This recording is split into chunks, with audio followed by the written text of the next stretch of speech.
Chapter 571. Please scan the QR code below to download the app for more interesting content. Novels are updated faster and more frequently. Millions of novels are free to read.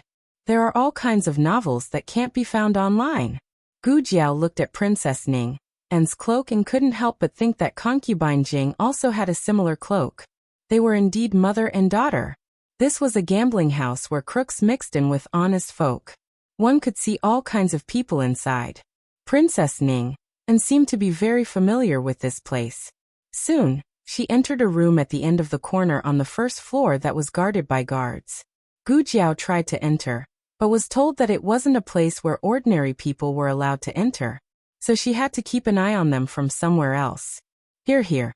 In a shabby courtyard next to the casino, Gu Chengfeng waved at Gu Jiao. Gu Jiao walked over. This was a house that hadn't been inhabited for a long time. The wall in the backyard was only one wall away from the room in the casino. The two put their ears to the wall and could faintly hear the conversation in the room. Didn't I lead them out? Are you blaming me for the failure of your own men? It was Princess Ning's voice. Gu Chengfeng asked Gu Jiao silently, what do you mean? It should be the time when Xiao Heng was lured out of the capital by Assistant Minister Li's case. Minister Xing was also there. The two of them were almost killed by a group of men in black. It was only because of the black fire pearl that they managed to escape. From these words, it was almost certain that the other party was from the Yan Kingdom. There was a dangerous aura in it that even Gu Jiao was wary of. Gu Jiao narrowed her eyes, a little excitement surging in her heart. Princess Ning spoke again. Speaking of which, who is he? Why do you want to kill him? That's not something you should ask. It was a man's voice. It seemed that Ning didn't know Xiao Liulang's true identity. She might not even know that Xiao Liulang was Xiao Heng. Otherwise, she wouldn't have tried to sow discord in front of Empress Xiao and ended up asking for a snub. Eunuch Qin's informant in the Palace of Earthly Tranquility brought out the news of sowing discord. Eunuch Qin told Gu Jiao and the others about it in a letter. It wasn't strange that Princess Ning didn't know. First of all, she hadn't seen Xiao Heng before, so it was difficult to connect the two just by looking at their faces. Secondly, this group of people probably didn't want Immortal Music House to inquire about Xiao Heng's identity. Princess Ning said, "Fine, I won't meddle in your business. However, I've already done what I promised you. You haven't fulfilled your promise to me even once." The man said, "Lure him out again." Princess Ning asked, "Why must we lure him out? Can't I just find a random place in the capital to make a move?" He goes to the Hanlin Academy and the Ministry of Justice every day. He can always find an opportunity to make a move on the way back and forth, right? The man said, "There are too many witnesses. We can't take this risk." Princess Ning said, "Then tonight should be fine, right? Or you can just sneak into his house. Can't you do that?" The man said, "Unless we kill everyone in the alley and leave no witnesses." But even so, there would still be traces of the crime. Unless it was absolutely necessary, they didn't want to make a move in the capital. Princess Ning said sarcastically, "It seems that there's no room for discussion between us." The man said, "If you want your things back, you'd better do as we say." Princess Ning sneered, "Why go through so much trouble? Why don't I help you kill him?" The man said, "If you can really kill him, that's fine. Bring his head here, and we'll give it to you." After that, the room fell into a strange silence. No one knew what Princess Ning was thinking, but it wasn't difficult to judge that Princess Ning was very angry from the sound of the table being hit and the cup being thrown. In the end, the man seemed to have given Princess Ning a gift, which temporarily calmed her down. Gu Chengfeng whispered, "That group of people is the power of the Yan Kingdom. What did they take from Princess Ning to force Princess Ning to work for them? Could it have something to do with the key?" "She's gone," Gu Jiao said. Gu Chengfeng said, "Then should we follow her, or follow that group of people?" Gu Jiao said, "That group of people." They had cast such a long line and finally caught the fish. Naturally, they would chase after the fish and bite it. But no one expected that Gu Chengfeng's nose would suddenly itch. He couldn't hold it in and sneezed loudly. "Who's there?" the man asked coldly. Gu Chengfeng hated his nose. Why didn't he sneeze earlier or later? Why did he have to sneeze now? This was great. They were exposed. Gu Jiao whistled at the sky, then grabbed Gu Chengfeng and flew out of the courtyard. Princess Ning and's bodyguard used Qinggong to chase after them. Gu Chengfeng lifted the veil of his bamboo hat and grabbed the heavy skirt with both hands. He stepped on his splayed feet and ran forward. A woman's skirt really affected his speed. In a moment of carelessness, the two were caught by the 4 bodyguards.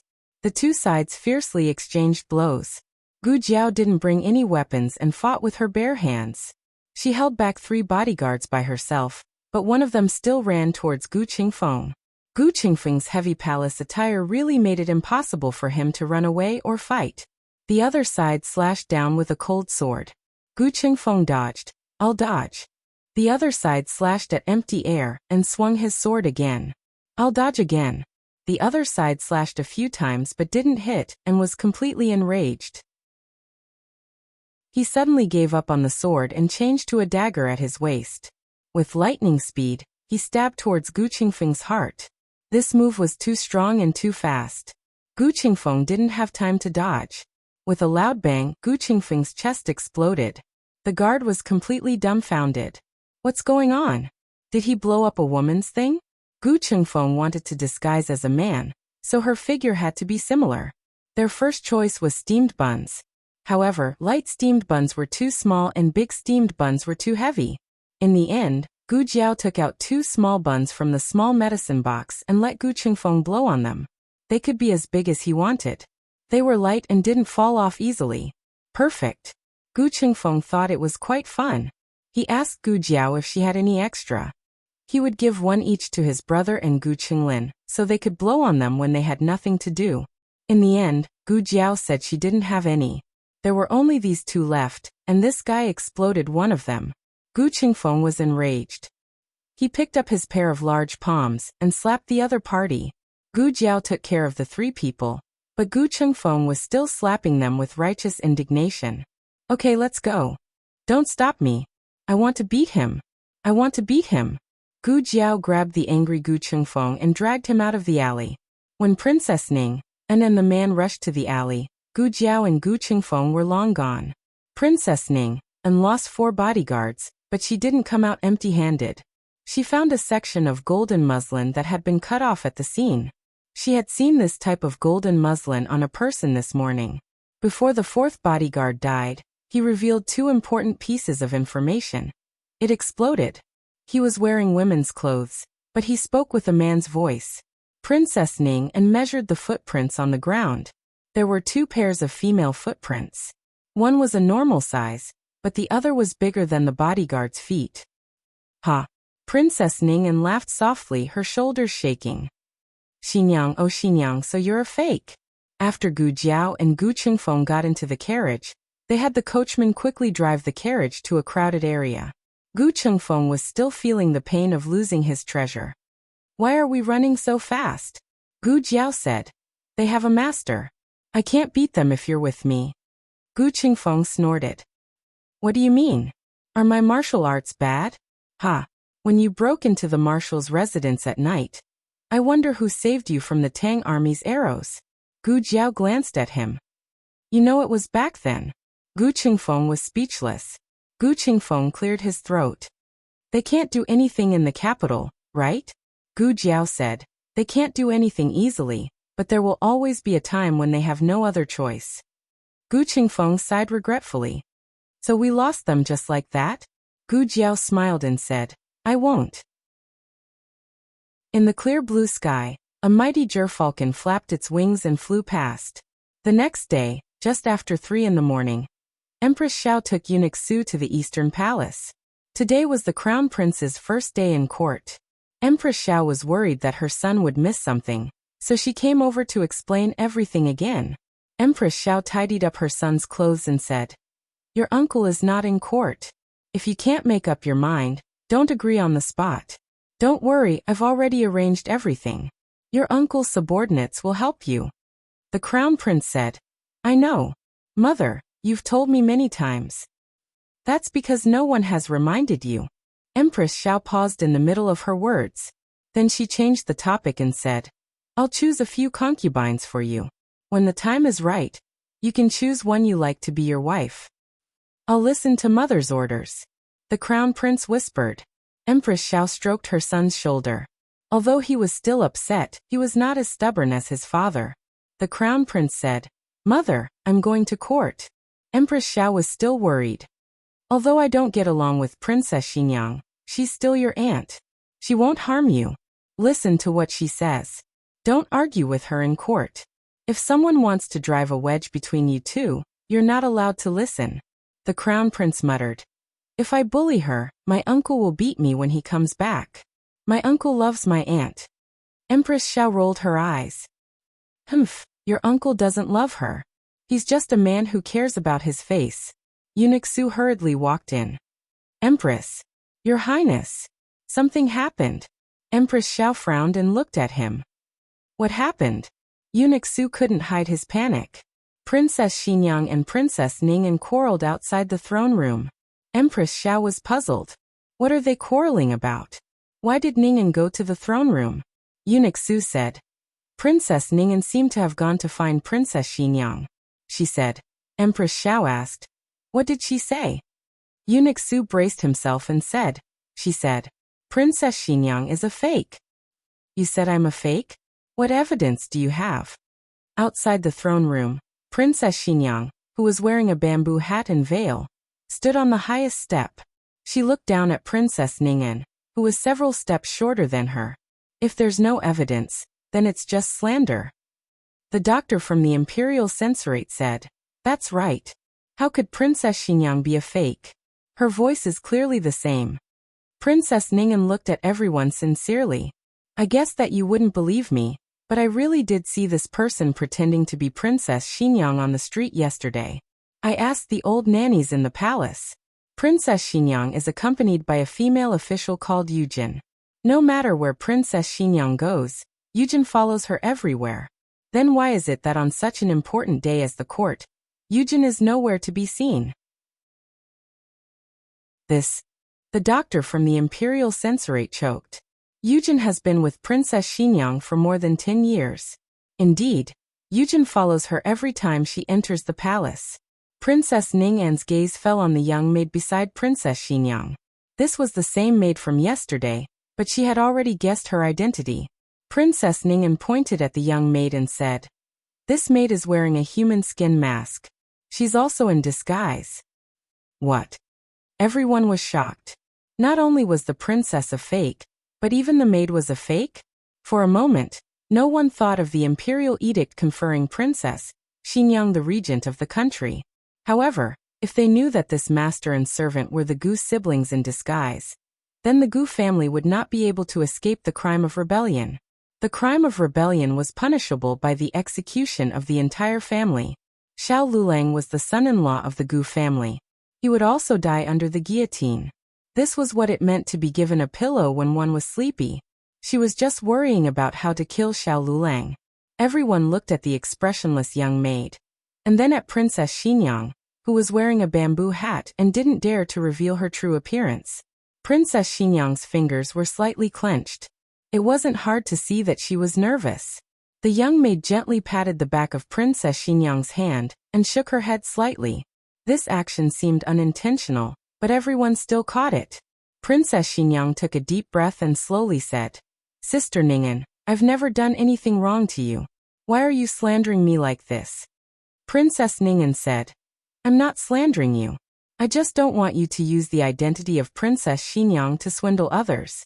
Yesterday you went to see His Majesty. I don't know if you did anything, but I heard that His Majesty's condition is getting worse. Everyone's eyes darkened. They looked at Princess Xinyang with suspicion and coldness. Princess Ning'an stared straight at her. If you were Princess Xinyang, would you dare take off your bamboo hat? Princess Xinyang clenched her handkerchief and said calmly, I have a rash. My appearance is unsightly. It's inconvenient for me to meet people. Princess Ning'an walked up the steps step by step. Do you have a rash or are you not? Princess Xinyang said indifferently, What if I am? Princess Ning'an suddenly looked behind Princess Xinyang. Brother. Princess Xinyang turned around. Princess Ning'an took advantage of the unprepared situation and took off her bamboo hat. A face covered in rashes was exposed in front of everyone. What was surprising was that this was indeed Princess Xinyang's face. Princess Ning'an was shocked. Impossible. You must be wearing a mask. She reached out to tear off the human skin mask on Princess Xinyang's face, but was slapped by Princess Xinyang. Impudent. Princess Xinyang's eyes were cold, and her aura was completely released. Princess Ning'an was hit and rolled down the steps. The imperial experts behind her swarmed forward to capture Princess Xinyang. Who would have thought that suddenly, a dragon-like figure would descend from the sky and block in front of Princess Xinyang? Digression Longy Lu request Lu month, Lu vote. The latest chapter of this book is not finished. For more wonderful content, please scan the QR code below to download the app. Novels are updated even faster. Millions of novels are free to read. Novels with connotations that can't be found online are all available here. https://www.zhhbqg.com/896422_89642_10859491. HTML Genius memorized this site's address in 1 second. www.zhhbqg.com Bkuj mobile reading website. zhhbqg.com.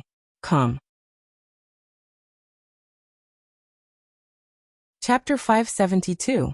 The latest chapter of this book is not finished yet.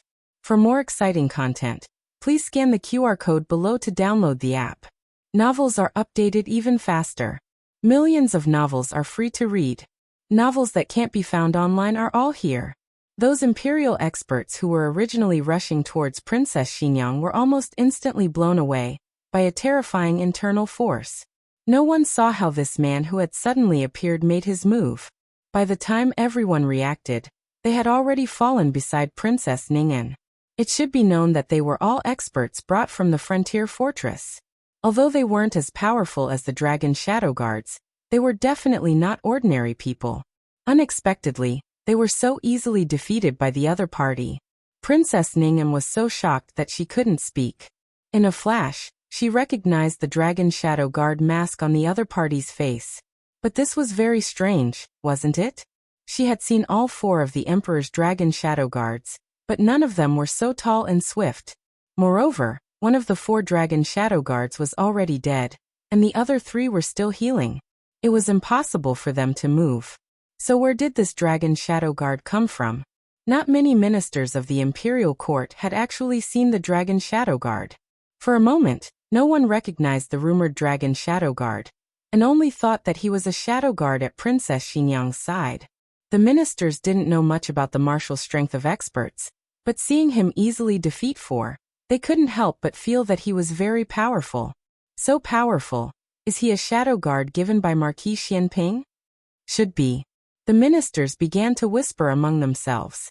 Because of their fear of Long Yi, no one dared to step forward and help the injured Princess Ning'an up. Princess Xinyang walked down the steps step by step. Her face was covered with red rashes, but her aura didn't decrease in the slightest.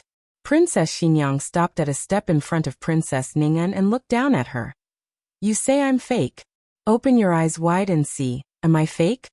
Princess Ning'an's gaze firmly fell on Princess Xinyang's face. After looking for a long time, she shifted her gaze to the little maid. Princess Xinyang raised her hand and beckoned with her finger. The little maid understood and silently came to Princess Xinyang's side. Princess Xinyang indifferently said, You suspect my maid is wearing a human skin mask, then I'll find someone to take it off for you to see.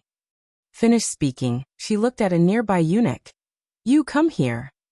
The eunuch quickly walked over. Do it. Yes. The eunuch walked in front of the young maidservant and said politely, Excuse me. He reached out to touch the young servant girl's face and behind her ears, then carefully examined the young servant girl's face. He turned to Princess Xinyang and Princess Ning'an and said, In response to the 2 princesses, this is her own face. Princess Ning'an's expression changed. Impossible. Yesterday, it was this servant girl who had been with the impostor Princess Xinyang. This servant girl's actions were strange, and she had even taken the emperor's pulse. It was clearly Gu Jiao.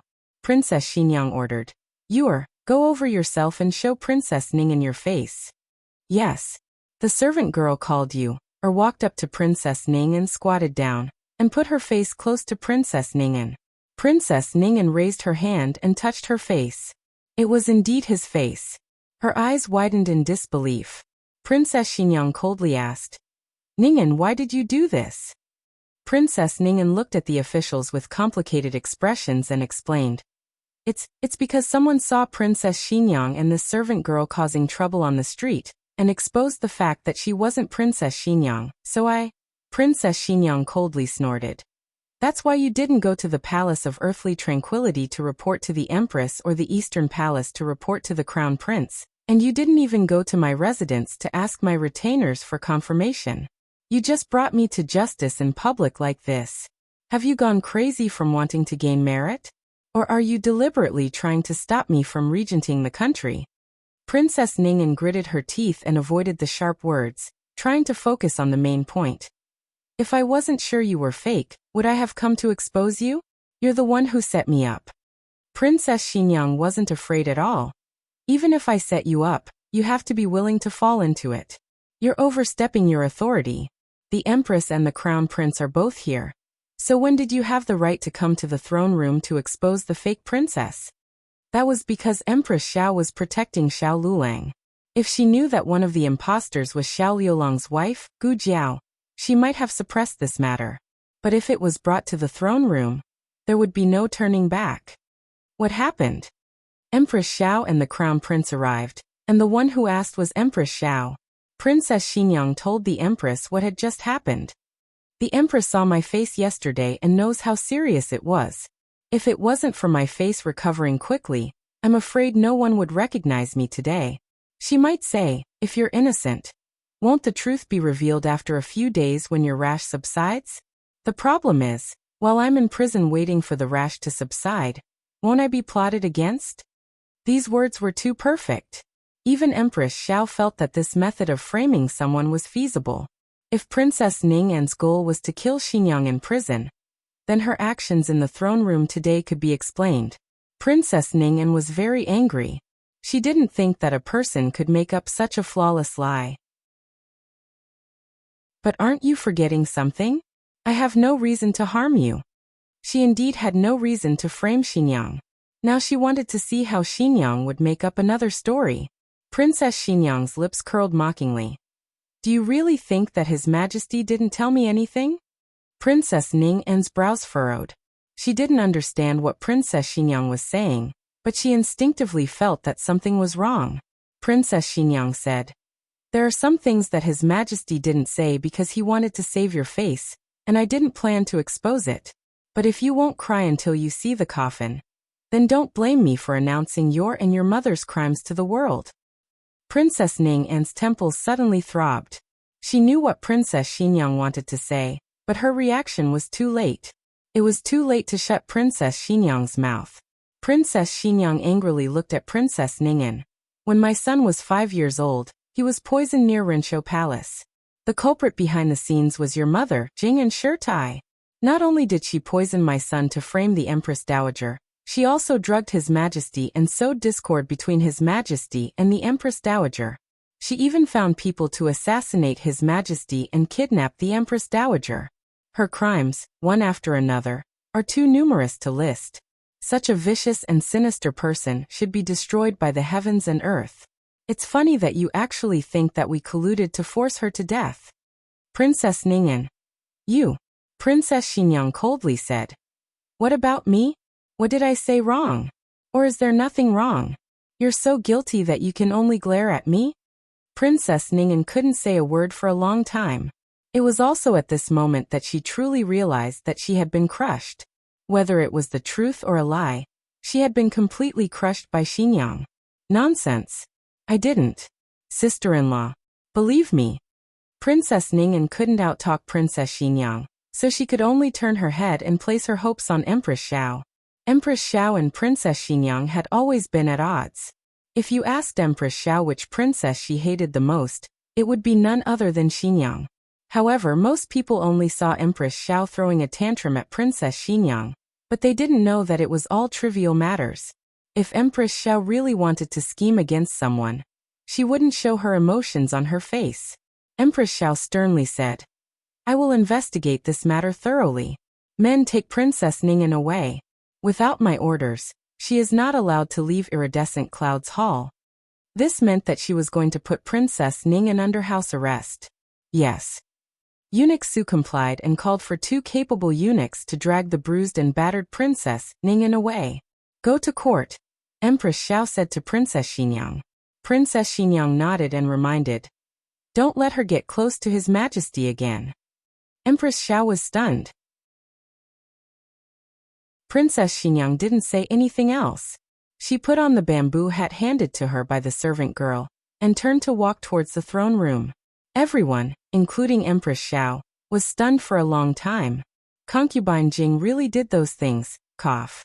A doctor from the censorate muttered in a low voice, but he was elbowed by the Minister of War. Minister Su from the Minister of War lightly coughed, hinting his old friend to shut up. "Mother." Crown Prince looked at Empress Xiao worriedly. "Mother is fine. You can go to court." Empress Xiao was greatly shocked. She didn't feel sorry for Concubine Jing. She actually knew a little about Concubine Jing, but she didn't know everything. She also didn't feel sorry for Princess Ning'an. She just couldn't come back to her senses. Empress Xiao patted her son's shoulder. "Go quickly. Don't delay the court.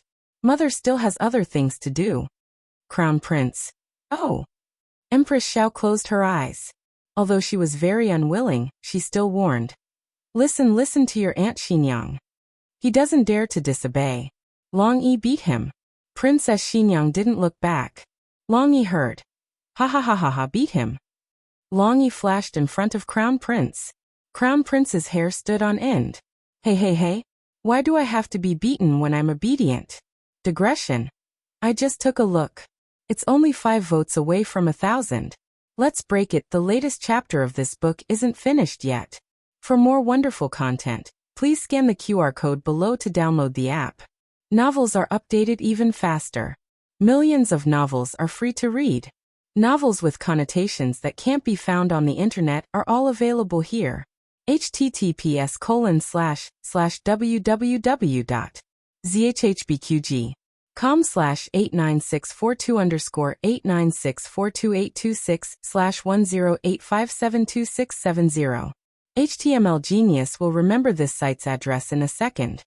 www.zhhbqg.com Bikuj mobile reading website. zhhbqg.com. Chapter 573. The latest chapter of this book is not finished yet.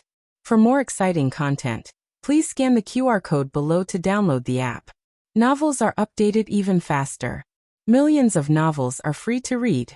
Novels with connotations that can't be found online are all available here. Long Yi took the Crown Prince to a deserted place and spanked him. He didn't hit him too hard, but it was enough for the Crown Prince to suffer. After returning to Cunning Palace, Empress Xiao called for Xiao Heng to enter the palace.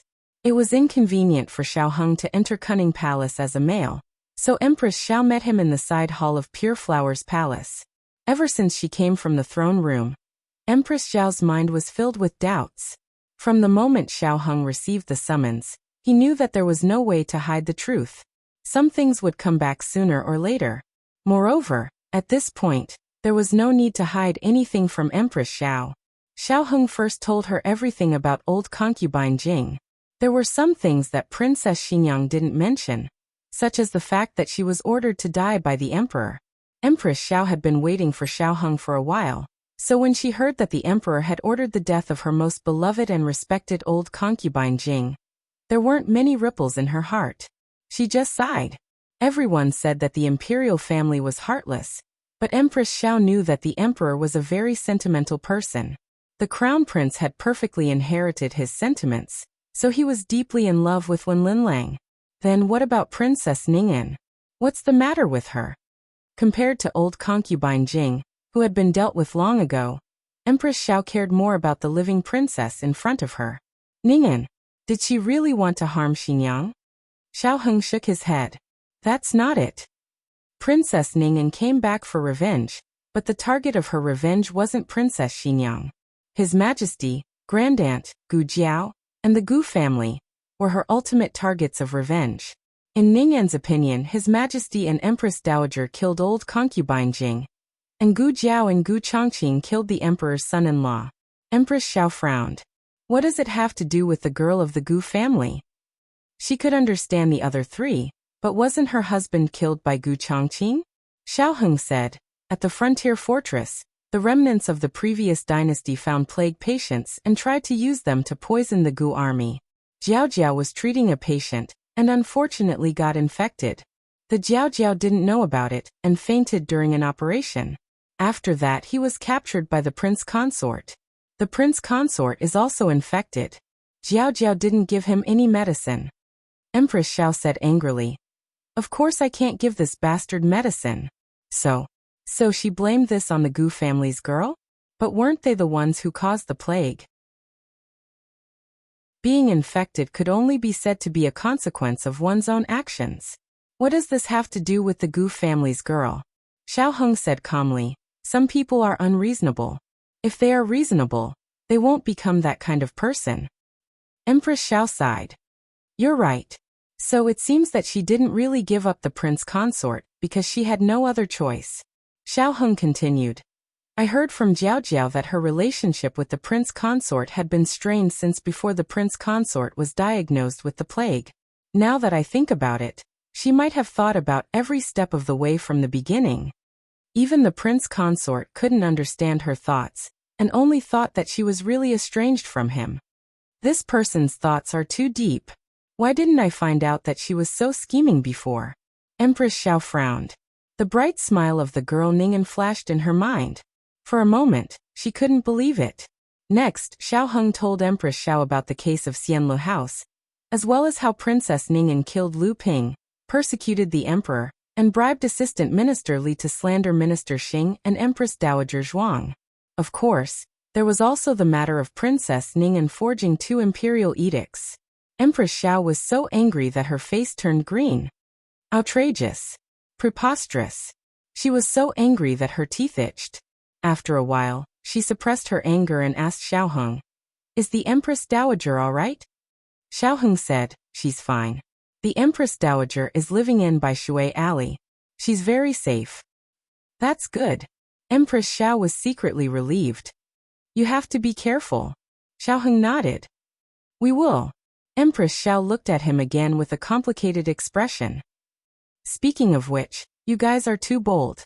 Not only did you copy Ning'an and forge imperial edicts, but you also found someone to pretend to be Princess Xinyang. She was wondering why Princess Xinyang was so strange yesterday. She spoke in a strange tone and even fell down in front of her. The whole harem saw it. If Xinyang found out about this, he would skin them alive. Empress Xiao felt sorry for them. Empress Xiao said, Also, if your mother didn't come back in time, how would you deal with the situation in the throne room this morning? Xiao Heng had really thought about this. Yesterday, after Gu Jiao and Gu Qingfeng followed Princess Ning'an back, they found that Gu Qingfeng's skirt had been scraped a little. At that time, they guessed that their identity might have been exposed.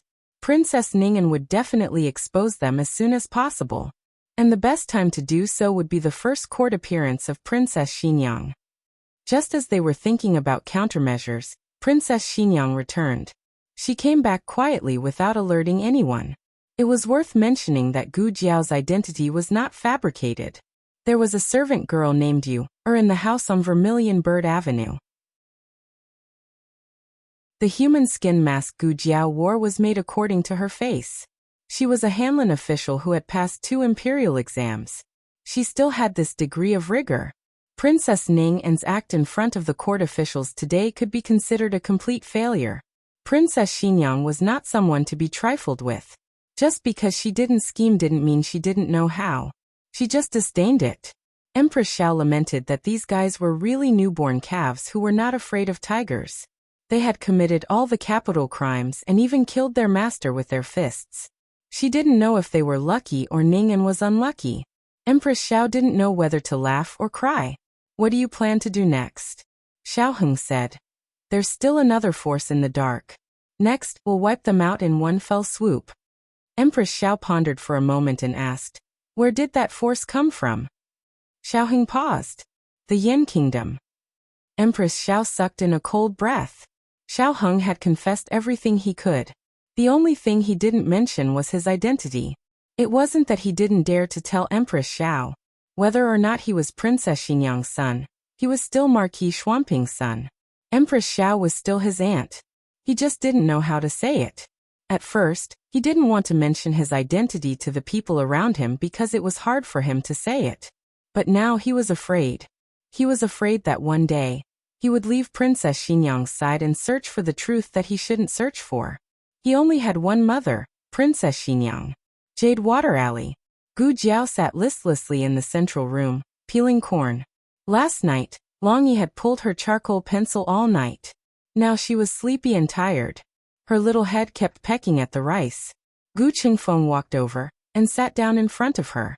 He waved his hand. Hey girl. Gu Jiao ignored him and continued to peck at the rice like a little chicken. She almost pecked the table. Gu Qingfeng hurriedly stretched out the back of his hand to support her forehead. Gu Jiao closed her eyes. Your hand is so hard. Gu Qingfeng. I'm your cushion and you still dislike it. Is the back of my hand or the table hard? Gu Jiao sat up straight. Gu Qingfeng looked at her strangely. What's wrong with you? I didn't sleep well. Gu Jiao yawned. My hand is so sore in the morning. Gu Qingfeng clicked his tongue and took the corn cob that Gu Jiao had peeled. Why are you women's hands sore? You're not a man. Gu Jiao asked. Why can't a woman's hands be sore? Woman. Gu Qingfeng spoke halfway and realized what he had just said. He suddenly choked and cleared his throat. I'm so hungry. Let's go and see if there's anything to eat. After saying that, he slipped away like a wisp of smoke, even forgetting to put the corn cob back. When Xiaoheng returned from the imperial palace, Gu Jiao had already fallen asleep on the table. She was drooling. Everyone in the family had gone out. Even Gu Xiaobao and Yao Shi were not there. Unsurprisingly, they had gone to watch their grandaunt play cards again. Xiaoheng came behind Gu Jiao and gently carried Gu Jiao back to the east room. He took off her outer clothes and shoes and covered her with a quilt. Gu Jiao turned over towards him. He was in the process of tidying up Gu Jiao's hair. His hand was suddenly pressed under Gu Jiao's cheek. He felt a soft and delicate touch on his palm. His heart seemed to have been rubbed by something. He sat down by the bed and did not pull his hand away. He looked at her and the corners of his lips unconsciously curled up slightly. Gu Jiao slept very soundly. There was a charcoal brazier in the room, so it was very warm. Not long after, her whole body heated up and her cheeks became red. Xiaoheng felt the heat from his palm. He looked at her face and unconsciously reached out his other hand to brush away the hair on her face. Then he slowly lowered his head. But the moment he was about to kiss her, he suddenly felt something. He turned his head and saw a masked face in front of him. A pair of innocent and grave eyes were staring at him with confusion. Xiaoheng sat up straight. Long Yi also sat up straight. Xiaoheng was sitting on the bed and Long Yi was sitting on a small stool in Little Jingkong. Xiaoheng's eyelashes trembled. Thinking about the matter of Long Yi looking at him just now, his ears slightly reddened and he said sternly, "You can't do that." Long Yi understood. Xiaoheng said again, "Other people can't do that to her." Long Yi looked at the sky and thought for a bit. He probably understood. Digression, Beauty Xiao.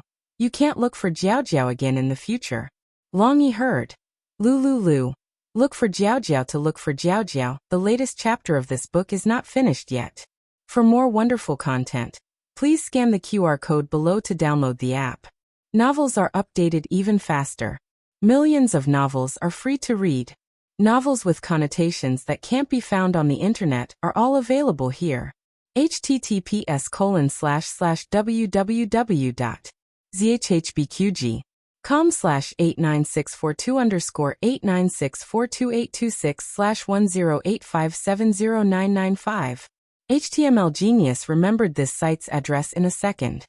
www.zhbqg.com Bikuj mobile reading website. M. ZHHBQG. Com. Chapter 574. The latest chapter of this book is not finished yet. For more exciting content, please scan the QR code below to download the app. Novels are updated faster. Millions of novels are free to read. Novels with connotations that can't be found on the internet are all available here. Gu Jiao slept until the afternoon. Long Yi had already been taken out by Xiaoheng, so only Gu Jiao was left in the room. Gu Jiao sat up, looked at the bed she was on, and pondered for a while. Oh, did I sleep up here? Today both the Imperial College and Qinghe Academy had classes, but Gu Chengfeng was busy helping Gu Jiao punish evil recently, so he asked for leave from the Imperial College on the grounds that he was not feeling well. Originally, he only asked for 1 day, but he changed it to 2 days without authorization. When Gu Jiao came out of the east room, he was chopping firewood in the backyard. When he saw Gu Jiao, he stopped chopping firewood and waved at Gu Jiao. Gu Jiao walked over indifferently. What's the matter? Gu Chengfeng looked around and lowered his voice. Come here, I have something to tell you. What? Gu Jiao didn't go over. Gu Chengfeng clicked his tongue, put down the axe, and skillfully wiped his hands with a rag. Then he got close to Gu Jiao's ear and whispered to Gu Jiao. It's... Before he could finish his words, a tall figure descended from the sky, grabbed him by the collar, and threw him out. Gu Chengfeng, who was thrown to the tree branch, was dumbfounded. What? Gu Jiao was puzzled. How did this guy offend Long Yi? Not long after, little Jing Kong came back from the Imperial College. Jiao Jiao Jiao Jiao. I have an exam today. Little Jing Kong ran to the backyard, took out his exam paper, and handed it to Gu Jiao. Unsurprisingly, it was another big A. Gu Jiao rubbed Jing Kong's little head. Jing Kong is great. Little Jing Kong lowered his head, touched his fingers and said shyly, Jiao Jiao, I want to kiss you. Then he was carried away by Long Yi. Gu Jiao looked at the back of the two people, and touched her chin strangely. At this moment, Xiaoheng came back with a basket of eggs, and handed it to Gu Jiao without any change in his expression. Granny Zhou, she said to thank you for curing her grandson's cold last time. Gu Jiao looked at him deeply. Is that so? Ah yes. Xiaoheng took the basket back. I'll put it in the kitchen. He walked past Gu Jiao's eyes. Gu Jiao turned around and chased after him. Narrowing her eyes, she followed him and asked, Did you say something to Long Yi? What did I say?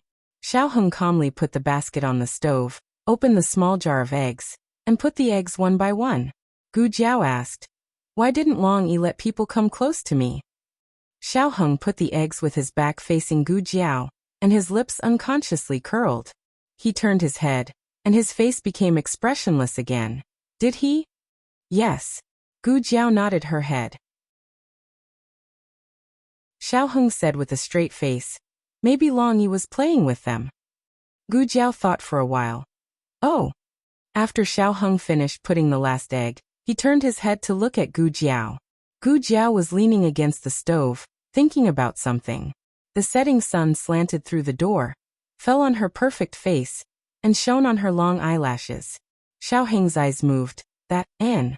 Gu Jiao confusedly looked at him. Here. Xiaoheng pointed at her temple. Gu Jiao raised her hand to touch it, but she didn't feel anything. Xiaoheng walked over, stretched out his left hand, and plucked a small leaf that had fallen on Gu Jiao's temple. Two people were very close to each other, and their breaths intertwined with each other in the quiet room. Xiaoheng lowered his head, and almost kissed her forehead. What is it? Gu Jiao looked up at him. Xiaoheng looked at her face in a daze, and with his heart beating like a drum, he tilted his head, and gently pressed down on her. In the next second, a shadow flashed, and Xiaoheng was also taken away by Long Yi. Xiaoheng. Xiaoheng's other people. Other than me, all other people. Long Yi's other people. All other people. Gu Jiao went to the blacksmith shop in the afternoon, took a blueprint, and handed it to the blacksmith. The blacksmith looked at the strange blueprint and said with difficulty, We have never made this kind of thing before. Gu Jiao asked, Can you make it? The blacksmith said, I can make it, but it may not look as good as the one on your blueprint. Gu Jiao said, Let's make it first. Okay. Gu Jiao came out of the blacksmith shop and went to the medical center. She opened the small medicine box, looked at the full emergency medicine, and frowned. There are still no materials to make the socket. Do I really have to go and get resin? Just as she was mumbling to herself, the second master rushed into her courtyard in a hurry. Little Gu. Something big happened. Gu Jiao walked out of the room. What happened? The second master trembled with fear. I don't know. A patient treated in our medical center just now turned out to be an official of the Imperial Guards. Then his subordinate reported that something happened in the palace, and the Empress asked him to go to the palace immediately. In the Bixia Hall of the Imperial Palace, Princess Ning, who had been slapped down the stairs by Princess Xinyang the day before, was now holding Qin Shiyu hostage with a dagger. Beside her and behind her, there were a total of 10 experts on standby to prevent anyone from snatching Qin Shiyu away from her. A large number of Imperial Guards were lying in ambush outside the Bixia Hall, and the archers were also on standby. Princess Ning'an looked at Empress Xiao and said fearlessly, "Don't act rashly. It's okay if you kill me, but no one can guarantee that I won't slip and cut your son's throat when I fall down." Empress Xiao never expected that Princess Ning'an would fight to the death with them so soon. She couldn't hide it anymore, so she didn't even bother to pretend to be fearless. Empress Xiao had to admit that ordinary people couldn't be as decisive as Ning'an. She was really a bold woman. After Princess Ning'an was put under house arrest in the Bixia Hall, she began to secretly evaluate the possibility of a comeback. Princess Xinyang showed her undeniable strength in the throne room. The emperor doted on her, but Xinyang wouldn't let her be. It was only a matter of time before she was exposed. Instead of waiting for death, it was better to take the initiative and catch them off guard. "Mother, I'm scared." Boo-hoo. Qin Shiyu was so scared that he cried loudly. Empress Zhao's heart was broken. She wanted to tear this woman, who wouldn't even let her son go, into pieces. What would his brother do if he was here? His brother would definitely say, "Stop crying. Don't you feel ashamed when a man pees? Stop crying." Empress Xiao took a deep breath and said seriously, "You're a prince.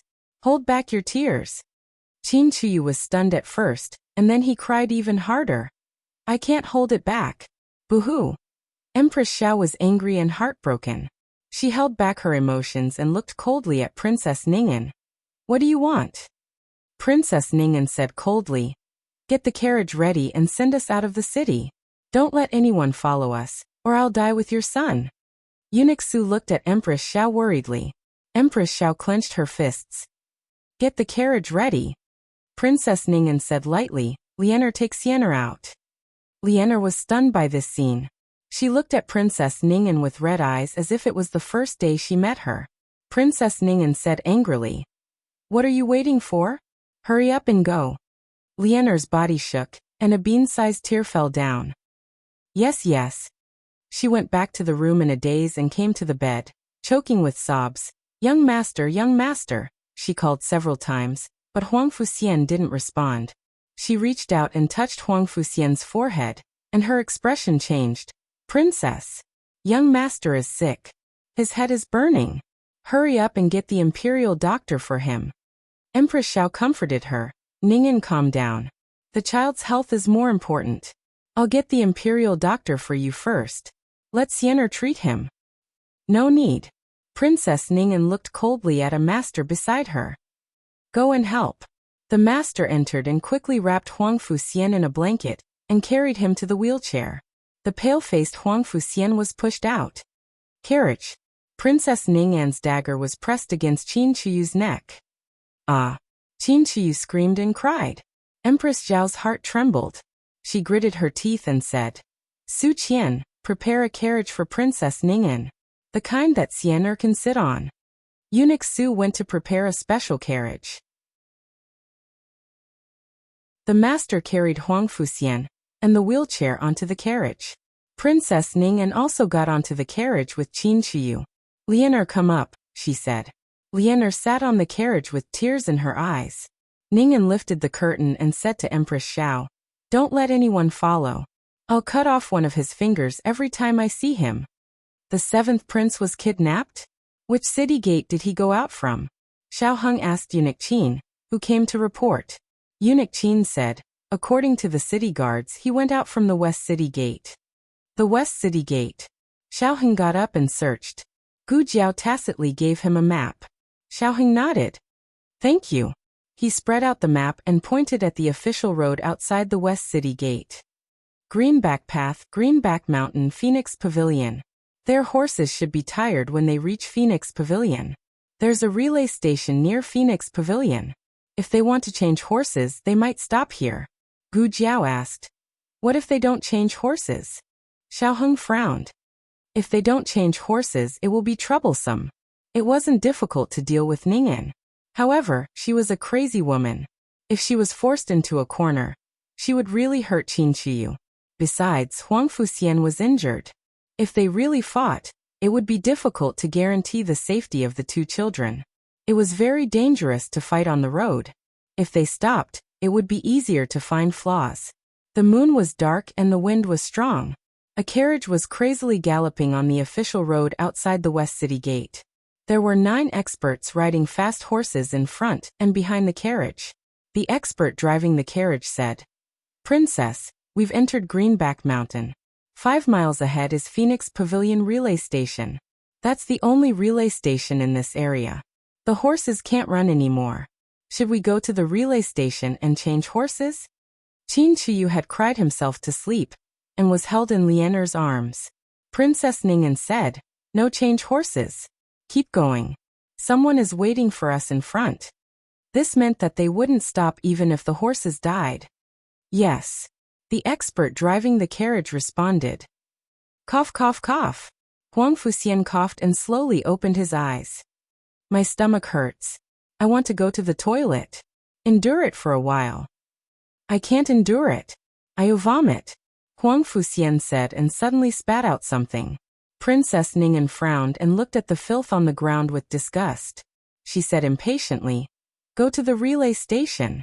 The carriage stopped at the relay station. Lian. Princess Ning'an gave Lianer a look. Lian understood and pushed Huang Fuxian out of the back door of the carriage. The carriage was dirty and had to be cleaned up. Princess Ning'an woke Qin Shiyu up. Qin Shiyu wanted to cry when he woke up. However, his voice was hoarse from crying and he couldn't cry. They got off the carriage. Princess Ning'an said to Qin Shiyu, you go to the washroom too. There won't be a place for you to pee on the way. Qin Shiyu had peed several times on the way. Each time, he would use a water bottle to catch it. Princess Ning'an was almost suffocated. Princess Ning'an asked an expert to go with the 3 of them. Young master, I'll help you. The expert said.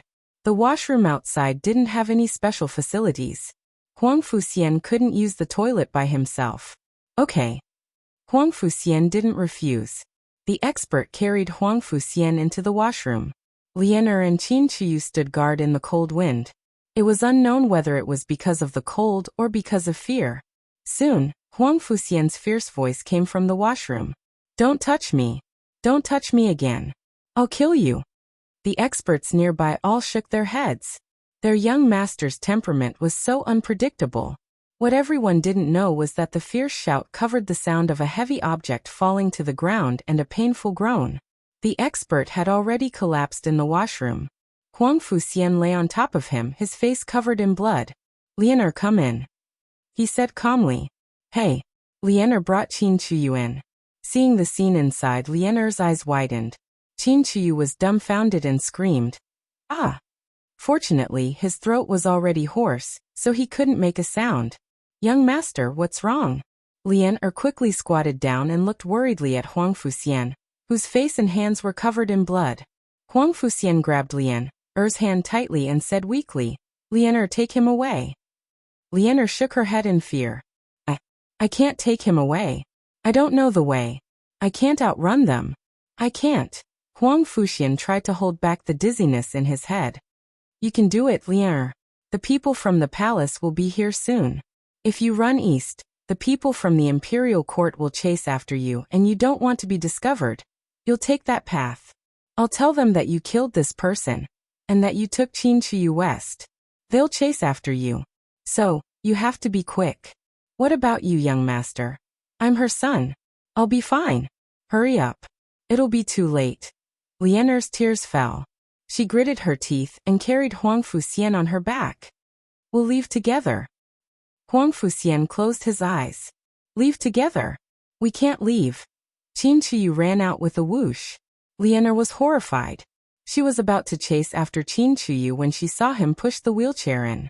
His legs were shaking, and so were his hands that were pushing the wheelchair. Huang Fuxian sneered weakly. You're so scared of me. You still want to take me away. Aren't you afraid that I'll eat you on the way? Qin Chuyu's teeth chattered as he cried hoarsely. If you really want to eat me, just take a small bite. Don't eat too much. I'm scared of pain. What took you so long? In the carriage that had been cleaned up, Princess Ning impressed her aching forehead. Go and see what happened. An expert went to the washroom in the backyard. The wheelchair was still there. The curtain of the washroom was tightly shut. The expert shouted inside. Are you guys done? No one responded. The expert frowned and walked over with large strides. He lifted the curtain. Princess, they're gone. On the bumpy mountain road, Lianer carried Huang Fuxian on her back and walked with difficulty. Qin Chuyu followed behind them, panting heavily. Go forward, to the left. To the right. Go forward. Huang Fuxian weakly pointed the way for Lianer. He couldn't hold on any longer. Lianer asked anxiously, Young master, where should we go now?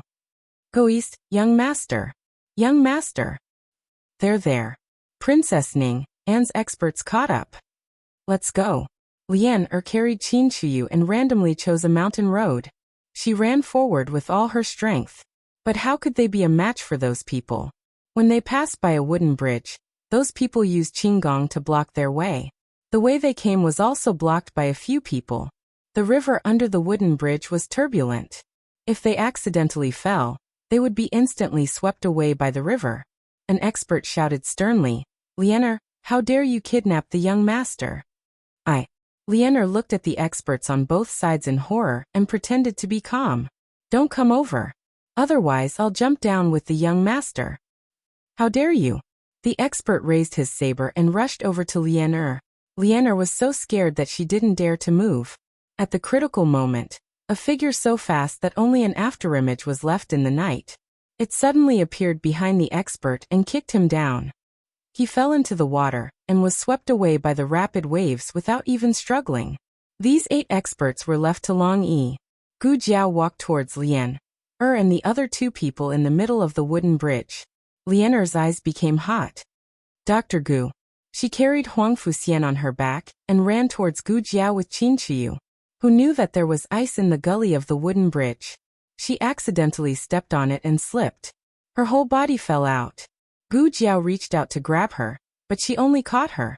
Huang Fuxian on her back fell out. Gu Jiao almost didn't think. She jumped and tightly hugged Huang Fuxian before falling into the turbulent river. The latest chapter of this book is not finished yet. For more exciting content, please scan the QR code below to download the app. Novels are updated faster and more complete. Millions of novels are free to read. Novels with connotations that you can't find online are all available here. https://www.zhbqg.com/89642_8964286/1085494438. HTML Genius memorized this site's address in 1 second. www.zhbqg.com Bkuj mobile reading website. zhbqg.com.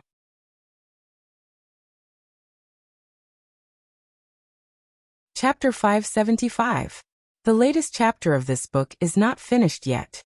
For more wonderful content, please scan the QR code below to download the app. Novels are updated faster. Millions of novels are free to read. Novels that can't be found on the internet are all available here. Huang Fuxian woke up to the sound of saliva dripping from his mouth. When he opened his eyes, he found himself lying in an unfamiliar room. The ceiling was simple and crude, and the walls were neither like a palace nor a farmhouse. At the end of the room was a large wardrobe, and next to the wardrobe was a desk. On the opposite side of the bed was a window, through which bright sunlight shone. Perhaps people have a tendency to attract light, so Huang Fuxian subconsciously looked in the direction of the light. It was so bright that he had to close his eyes for a moment. Squeak, squeak. The sound of saliva came again. Huang Fuxian paused for a moment and let himself adapt to the light. When he opened his eyes again, he saw a cradle near the window. The cradle was originally higher than the bed, but the guardrail around it was hollow, so Huang Fuxian could clearly see the baby in the cradle.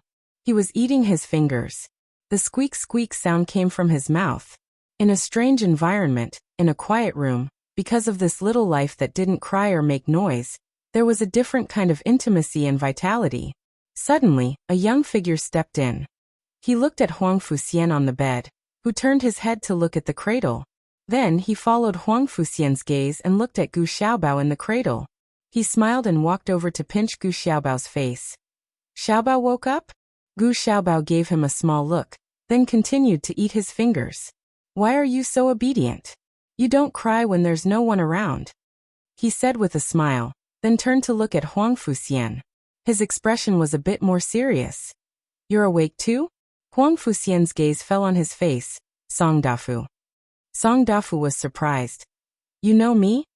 Huang Fuxian was still very weak. He nodded his head lightly and said, We came back from the frontier together. I heard someone call you that on the road. Song Dafu suddenly understood. He smiled and said, Ah, so that's the case. You have a good memory. I don't remember anyone calling me that. I'm in the carriage, Huang Fuxian said. Even though they were in a carriage, there were more than 100 people in the medical team. To be able to remember a person's cries just by hearing them, it was enough to show that Huang Fuxian's memory was not ordinary. Maybe it's because I'm more handsome? Huang Fuxian, your square face is easy to recognize. Dr. Song. Dr. Song cleared his throat. How do you feel? Do you feel uncomfortable anywhere? Huang Fuxian shook his head slightly. Only then did he realize that he wasn't feeling too uncomfortable. The wound still hurt slightly, but it was much better than before. Dr. Song seemed to be aware of his doubts, so he pointed his finger to his leg and explained, Our boss has operated on you. The bone was abraded and the wound was stitched up. Then why don't I feel anything? Ever since he was young, Huang Fuxian had gone through bone grinding countless times. Every time, he was in excruciating pain. Not only was it physical torture, but it was also a mental humiliation. Therefore this time he would rather die than suffer such pain. Dr. Song smiled and said, I gave you anesthesia, so of course you don't feel anything. Does your wound still hurt? It doesn't hurt too much. Huang Fuxian shook his head slightly. Because he was too shocked he forgot to say, Who asked you to treat me? I don't want to be treated. That's good. Our boss said that if you wake up, you should take the medicine. Dr. Song poured a glass of water and handed him a few anti-inflammatory and hemostatic pills. Huang Fuxian was so confused that he ate it in a daze. After eating, he remembered and asked, Where is this place? Dr. Song said, Blue Water Alley, our boss's house. You know our boss, he is Dr. Gu. Huang Fuxian suddenly remembered that Lianer had fallen. He seemed to have fallen off the bridge. He thought he was dead for sure, but in his daze, he vaguely saw a slender figure jump down and pounce on him. With a plop, they fell into the water. He didn't remember what happened after that. He fainted. Huang Fuxian asked, Was it Dr. Gu who brought me back? Dr. Song said, Yes. Speaking of which, you are really lucky. I heard that the river was very turbulent that night. When you fell in, you were washed away by the waves. Fortunately, our boss is a good swimmer. Huang Fuxian lowered his eyes and asked, Where is she? Dr. Song sighed. After she saved you. Huang Fuxian's eyelashes trembled and he looked at him. Dr. Song continued. She went to the clinic. There was a fight in the capital. 7 or 8 people were injured. She was so busy that her feet didn't touch the ground, so she asked me to come and take care of you. Oh. Huang Fuxian's expression loosened slightly. Little brother. You woke up. Little Mushroom came. Dr. Song smiled and said to little Jing Kong. Jing Kong is here? You talked to your little brother for a while, I will take Xiaobao out first. Little Jing Kong nodded. Dr. Song took Gu Xiaobao, who was eating his finger, out. Little Jing Kong came to the bedside and looked at Huang Fuxian with a pair of big black eyes. Little brother, you have slept for 2 days. How do you feel? Do you feel uncomfortable anywhere? Huang Fuxian. Do all the people here ask the same questions? No. Huang Fuxian said carelessly. Little Jing Kong lay on the edge of the bed and looked at him. Then are you hungry? Huang Fuxian said. No. You are amazing. You haven't eaten for 2 days and you are not hungry. Little Jing Kong pointed to the bed under him and said, You are sleeping on my bed. Is it comfortable? Huang Fuxian said, Your bed is so hard. Huang Fuxian likes soft beds. Little Jing Kong was used to sleeping on hard beds in the temple. Coincidentally, Xiaoheng also slept on hard beds in the past few years when he was wandering among the common people. Little Jing Kong's small body lay on the bed and his little feet kicked the ground. Jiao Jiao's bed is very soft, but I can't let you sleep on it. Only I can sleep on Jiao Jiao's bed. Huang Fuxian glanced at him from the corner of his eyes and muttered angrily. Who wants to sleep on it? Little Jing Kong suddenly took out a piece of custard from his pouch. Little brother, do you want to eat this? Huang Fuxian turned his face. I don't eat this kind of thing. Little Jing Kong stuffed the custard into his mouth. A mouthful of rich milky fragrance spread between his lips and teeth, accompanied by a light sweetness. Huang Fuxian was suddenly stunned. Little Jing Kong tilted his head and asked, Is it delicious? Jiao Jiao made it. Huang Fuxian didn't say anything and just vaguely said, Yes. On the other side, Gu Jiao finally finished treating the last patient. She didn't have time to rest, and went back to the courtyard to change into night clothes. She was about to go out when she was blocked by Princess Xinyang's carriage at the door. Yujin opened the curtain for Princess Xinyang. Princess Xinyang looked at Gu Jiao indifferently and asked, Where are you going with this outfit? Ahem. A man's cough came from the carriage. Shut up. Princess Xinyang turned her head and said. Xiaoheng shut his mouth. Come in. Princess Xinyang said to Gu Jiao. Oh. Gu Jiao took the red-tasseled spear and got into the carriage. Yujin pursed her lips and smiled. I'll go get some tea. Then she got out of the carriage. Only Princess Xinyang, Xiaoheng, and Gu Jiao were left in the carriage. Xiaoheng was dressed in casual clothes and was caught by Princess Xinyang halfway. Then Princess Xinyang came to catch Gu Jiao. Princess Xinyang looked at the red-tasseled spear in Gu Jiao's hand with a sullen face. What? Are you going to destroy that group of people's nest? Xiaoheng opened his mouth. Princess Xinyang. I'm not asking you. Xiaoheng shut himself up again. Gu Jiao blinked. Didn't Princess Ning run away? I'll go catch her. I'm not here anymore, right? Do I need you to catch her? You're so young, yet you worry so much. Princess Xinyang said coldly and reached out to take the red-tasseled spear from Gu Jiao's hand. She tried to grab it, but it didn't budge.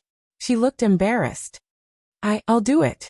Xiaoheng held the red-tasseled spear wrapped in cloth with both hands, and took it from his wife and mother. Hiss. It was really heavy. He almost didn't catch it. But he couldn't show his fear in front of his wife and mother.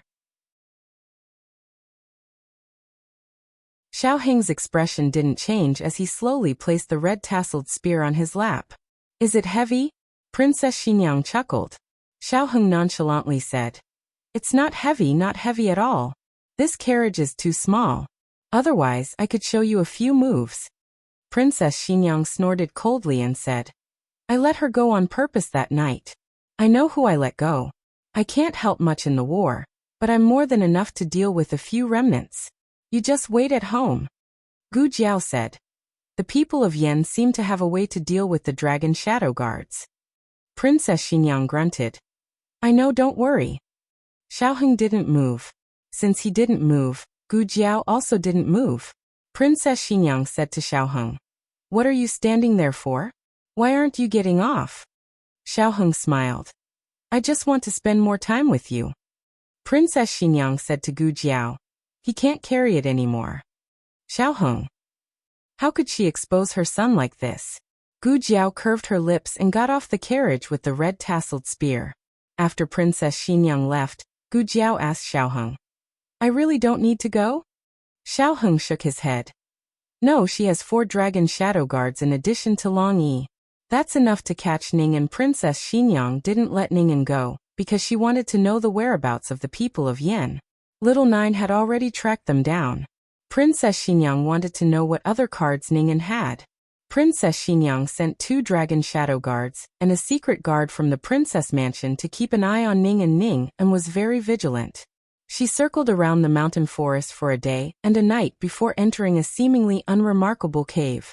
After that, she arrived at a secret camp that looked like a peach forest. There were a total of 100 experts in the camp. This should be the nest that Imperial concubine Jing left for Ning, and Princess Xinyang took Long Yi for dragon shadow guards and a group of secret guards from the princess mansion to kill their way into the camp and capture Ningen. In addition, they found a small box in the secret room. Open it, Princess Xinyang said to Ningen. Ningen sneered. Open it yourself. Princess Xinyang looked at the wooden box on the table. You think I can't break it open? Ningen provoked. Go ahead. It seems you can't break it open casually, Princess Xinyang said to the secret guard. Take the box back and open it with the key. Princess Ningen's expression changed. Princess Xinyang laughed.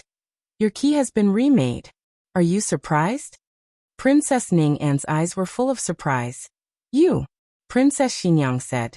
Take her back. Don't put her under house arrest. Just throw her into prison. Ningen threatened. You dare. I'm a princess. What a coincidence, so am I. Princess Xinyang looked down at Ningen, who was kneeling on the ground by the dragon shadow guards. You better not try to escape this time, or I'll break your legs. What Long Yi heard was, ha ha ha, I'll break your legs. Long Yi rushed over and broke Ningen's legs. Ningen, Princess Xinyang. This time, Princess Xinyang didn't take her back to the palace. Instead, she locked her up in the Supreme Court's prison. Afterwards, she took the small box to Jadewater Alley. The key that Gu Jiao had made from the mold had been completed.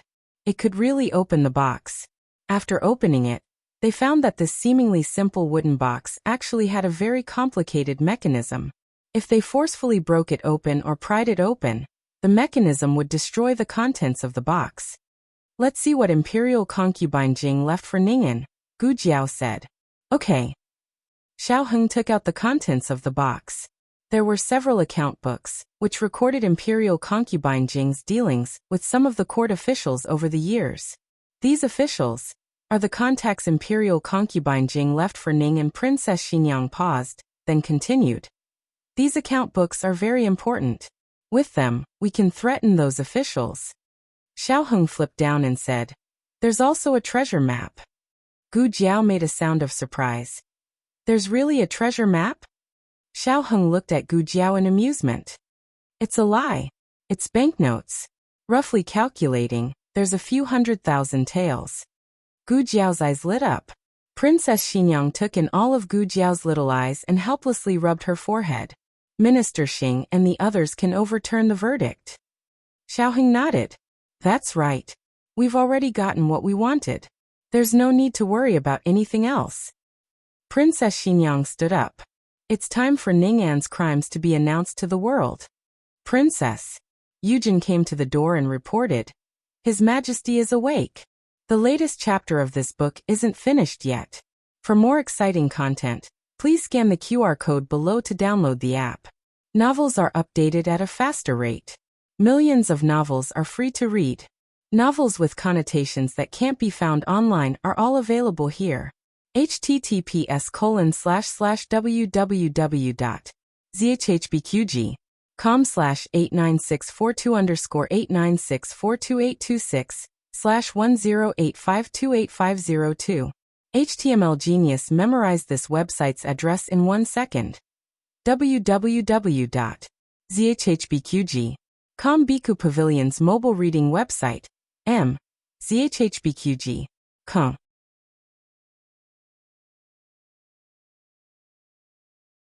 Chapter 576. The newest chapter of this book is not finished yet. For more exciting content, please scan the QR code below to download the app. Novels are updated even faster. Millions of novels are free to read. Novels with connotations that cannot be found online are all available here. Marquis Ding and Fu. Gu Chengfeng had just finished bathing and was covered in sweat. It was reasonable to say that he should be very hot, but he inexplicably shivered. What's wrong? Gu Chenglin asked him. Gu Chengfeng scratched his head strangely. I don't know. I suddenly felt a chill down my spine. The emperor was awake, so Princess Xinyang naturally had to enter the palace to see him. Xiao Heng and Gu Jiao also stood up. Princess Xinyang looked at the two and indifferently said, "You two don't need to go. Stay at home and wait for news." After doing so many things and even forging an imperial edict, who knew what the emperor was thinking? Would he vent his anger on them? Princess Xinyang decided to take the lead and wait until she was certain that the front was safe before calling the two little ones into the palace. Princess Xinyang took Eugene and sat in the carriage. Xiao Heng accompanied her to the door and asked, "You're not bringing Long Yi?" Princess Xinyang indifferently said, "I'm not bringing him. I always listen half the time." The emperor had been unconscious for a few days and his face was very pale. When Princess Xinyang arrived at Pure Flower's palace, Empress Xiao had just fed the emperor some porridge. The emperor said to Empress Xiao, "Zhen is fine here. Go take care of little Qi. Zhen has something to say to Xinyang." Xinxie will withdraw. Empress Xiao put down the bowl of porridge and walked out. Princess Xinyang slightly bowed to Empress Xiao. The emperor's entire body was sore and weak. He didn't even have the strength to raise his arm. He sighed and ordered Eunuch Wei and the others, "All of you withdraw." "Yes." Eunuch Wei secretly glanced at Princess Xinyang. Strange, did she shave her hand hair today? He couldn't see her Adam's apple. The rash on her face had completely disappeared. Eunuch Wei secretly muttered as he swept his gaze over Princess Xinyang's clothes. Yu Jin's eyes darkened. Eunuch Wei. Eunuch Wei acted as if he had been hit in the head and quickly rolled out. "What's wrong?" Princess Xinyang asked. Eugene wanted to speak but hesitated. It was mainly because she found it difficult to speak. Eugene said softly, "Forget it, I'll tell Princess later. Princess, please see His Majesty first." Princess Xinyang came before the dragon bed and bowed slightly. "Your Majesty." This was the difference between Princess Xinyang and Princess Ning'an. Princess Xinyang would never call him imperial brother. Even when he was a prince, Princess Xinyang would always call him sixth prince. The emperor glanced at the stool beside him and said, "Sit down." "Thank you, Your Majesty." Princess Xinyang sat down. Yujin stood guard behind her. Even the emperor had dismissed the palace servants. Logically speaking, Princess Xinyang should have dismissed Yujin as well. Princess Xinyang did not do so because she was not used to being alone with a man, except for Xiao Heng and Long Yi. The emperor did not know her habits, but he did not care about her and kept Eugene. Princess Xinyang said, "The imperial physician said that His Majesty would be unconscious for a few more days. I didn't expect him to wake up so soon." The emperor gritted his teeth. "It's all thanks to that Gu brat." "What?" Princess Xinyang didn't understand. "Nothing." The emperor coughed lightly and said, "I know almost everything that has happened in the palace recently. The empress also told me about Lulang." Princess Xinyang looked at the emperor. "Since Your Majesty knows, what do you plan to do?" The emperor sighed with a complicated expression and said, "I won't pursue the matter of the forged imperial edict." Princess Xinyang frowned. "Won't pursue the matter?" The emperor nodded and said earnestly, "That's right, I won't pursue the matter. I won't pursue the matter of her scheming. After all, no matter what, she is still my—" "Your Majesty, what is that?" Princess Xinyang interrupted him and pointed behind the emperor. The emperor turned his head to look. Princess Xinyang suddenly grabbed the jade pillow on the dragon bed and knocked the emperor unconscious. Yujin was shocked. "Princess, why did you knock His Majesty unconscious?" Princess Xinyang said angrily, "If I didn't knock His Majesty unconscious, would I be waiting for His Majesty to pardon that woman? She did so many crazy things, and His Majesty actually didn't pursue the matter. Why don't I deal with her first?" Kill first and report later. After that, His Majesty can do whatever he wants with her. Princess, what do you want to say? Princess Xinyang asked. Yujin said embarrassedly, I think His Majesty wasn't talking about her, but him. Yujin took her hand and wrote his name on her palm. Princess Xinyang said strangely, him? Yujin said, yes. Think about it, before you asked His Majesty what he planned to do, what did he say? Princess Xinyang recalled. He pretty much knows everything that has happened in the palace recently. The Empress also told him about Lulang. Yujin said. What else could it be about Lulang? The young duke's background. The forged imperial edict that His Majesty was talking about was that the young duke forged an imperial edict for you to govern the country, and had someone pretend to be you to enter the palace, as well as secretly plotting some actions. His Majesty said that he wouldn't pursue the young duke's actions. Princess Xinyang was afraid of ropes after being bitten once. The emperor was bewitched by that pair of mother and daughter. She had already lost her basic confidence in His Majesty, so she thought he said he wouldn't pursue Ning'an. Princess Xinyang looked at the emperor, who had fainted from her pillow, and her teeth ached. I was too careless. The prison was a place to imprison felons. It was heavily guarded and filled with traps. In the most heavily guarded cell, Ning'an, whose legs had been broken, grabbed onto a dirty wooden board and screamed at the top of her lungs. Let me out. I want to see His Majesty. I want to see the Empress Dowager. I'm His Majesty's most beloved sister. If His Majesty and the Empress Dowager find out, they'll definitely sentence you to death. The jailers were as cold as iron. Not a single one moved. She grabbed a steamed bun that was brought in, and threw it at one of the jailers. The steamed bun had long turned into stone. It hit the jailer's back, but he didn't move. Are you all dead? I'm Princess Ning'an. I want to see His Majesty. I want to see His Majesty. His Majesty won't come to see you. Give up. A majestic and domineering voice slowly sounded from the other end of the corridor. The narrow cell was instantly filled with an aura that made people submit. The jailers bowed in unison. Princess Ning'an stared blankly at Empress Dowager Zhuang, who was dressed in a black and gold phoenix robe, walking towards her with a cold expression. Empress Dowager Zhuang looked at her, who was covered in blood. There was no trace of pity in her eyes. Princess Ning'an's heart thumped. Mother, Empress Dowager Zhuang said expressionlessly. I said before, don't call me mother. Ning'an felt wronged. Mother, I'm your Ning'an. If I don't call you mother, what should I call you? Empress Dowager Zhuang said indifferently. Forget it. If you want to call me that, then call me that. You won't be able to call me that for long anyway. Ning'an raised her head with tears in her eyes. Mother, what do you mean by that? Empress Dowager Zhuang looked down at her. You're so smart. How could you not understand what I mean? Ning'an cried. Imperial Mother. Xinyang harmed me. They all harmed me. Empress Dowager Zhuang said coldly. What did they do to you? Did they cause you to betray the prince consort and return to the capital for revenge? Did they cause you to take over concubine Jing's power and collude with the people of Yen to harm the meritorious officials of Zhao? Or did they cause you to assassinate His Majesty and frame me for it? A trace of panic flashed through Ning'an's eyes. Mother, don't believe them. Empress Dowager Zhuang looked at her coldly. You don't have to pretend to be innocent. I didn't come here to hear you admit the truth. I don't care whether you admit it or not. If I say you're guilty, then you're guilty. Ning'an gritted her teeth and complained in a choked voice. Mother, you're biased. Mother wasn't like this before. Mother used to love Ning'an the most. Since that girl appeared, Mother doesn't care about Ning'an anymore. Empress Dowager Zhuang said seriously.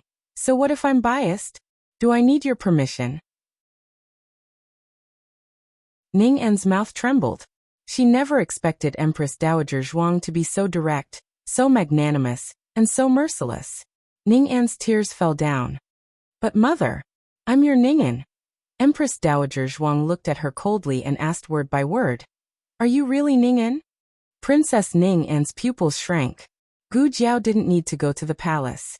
After coming out of the medical center, she went back to Jade Water Alley with Xiao Heng. Huang Fuxian woke up and was sitting in a wheelchair in the west room in a daze. Little Jing Kong secretly glanced at him several times. What's wrong with him? Gu Jiao stood in the front yard and looked at Huang Fuxian through the half-open window. Little Jing Kong sighed like a little adult. Little brother misses his mother. His mother doesn't treat him well, and even hit him. But he's still worried about his mother. I just thought that if Jiao Jiao hit me, I'd still like Jiao Jiao. If Ning'an was convicted, Huang Fuxian would be the one who would suffer the most. I'll go and see him, Xiao Heng said. Forget it. I'll go and see his injury. Gu Jiao handed little Jing Kong to Xiao Heng and stepped into the west room. The sun had already set and the west room was dark. Gu Jiao took out a match. Don't light the lamp, Huang Fuxian said. Digression.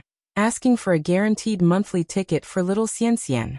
While the latest chapter of this book is not finished yet. For more exciting content, please scan the QR code below to download the app. Novels are updated faster. Millions of novels are free to read.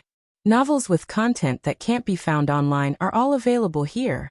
https://www.zhhbqg.com/89642_896428226/1085274440.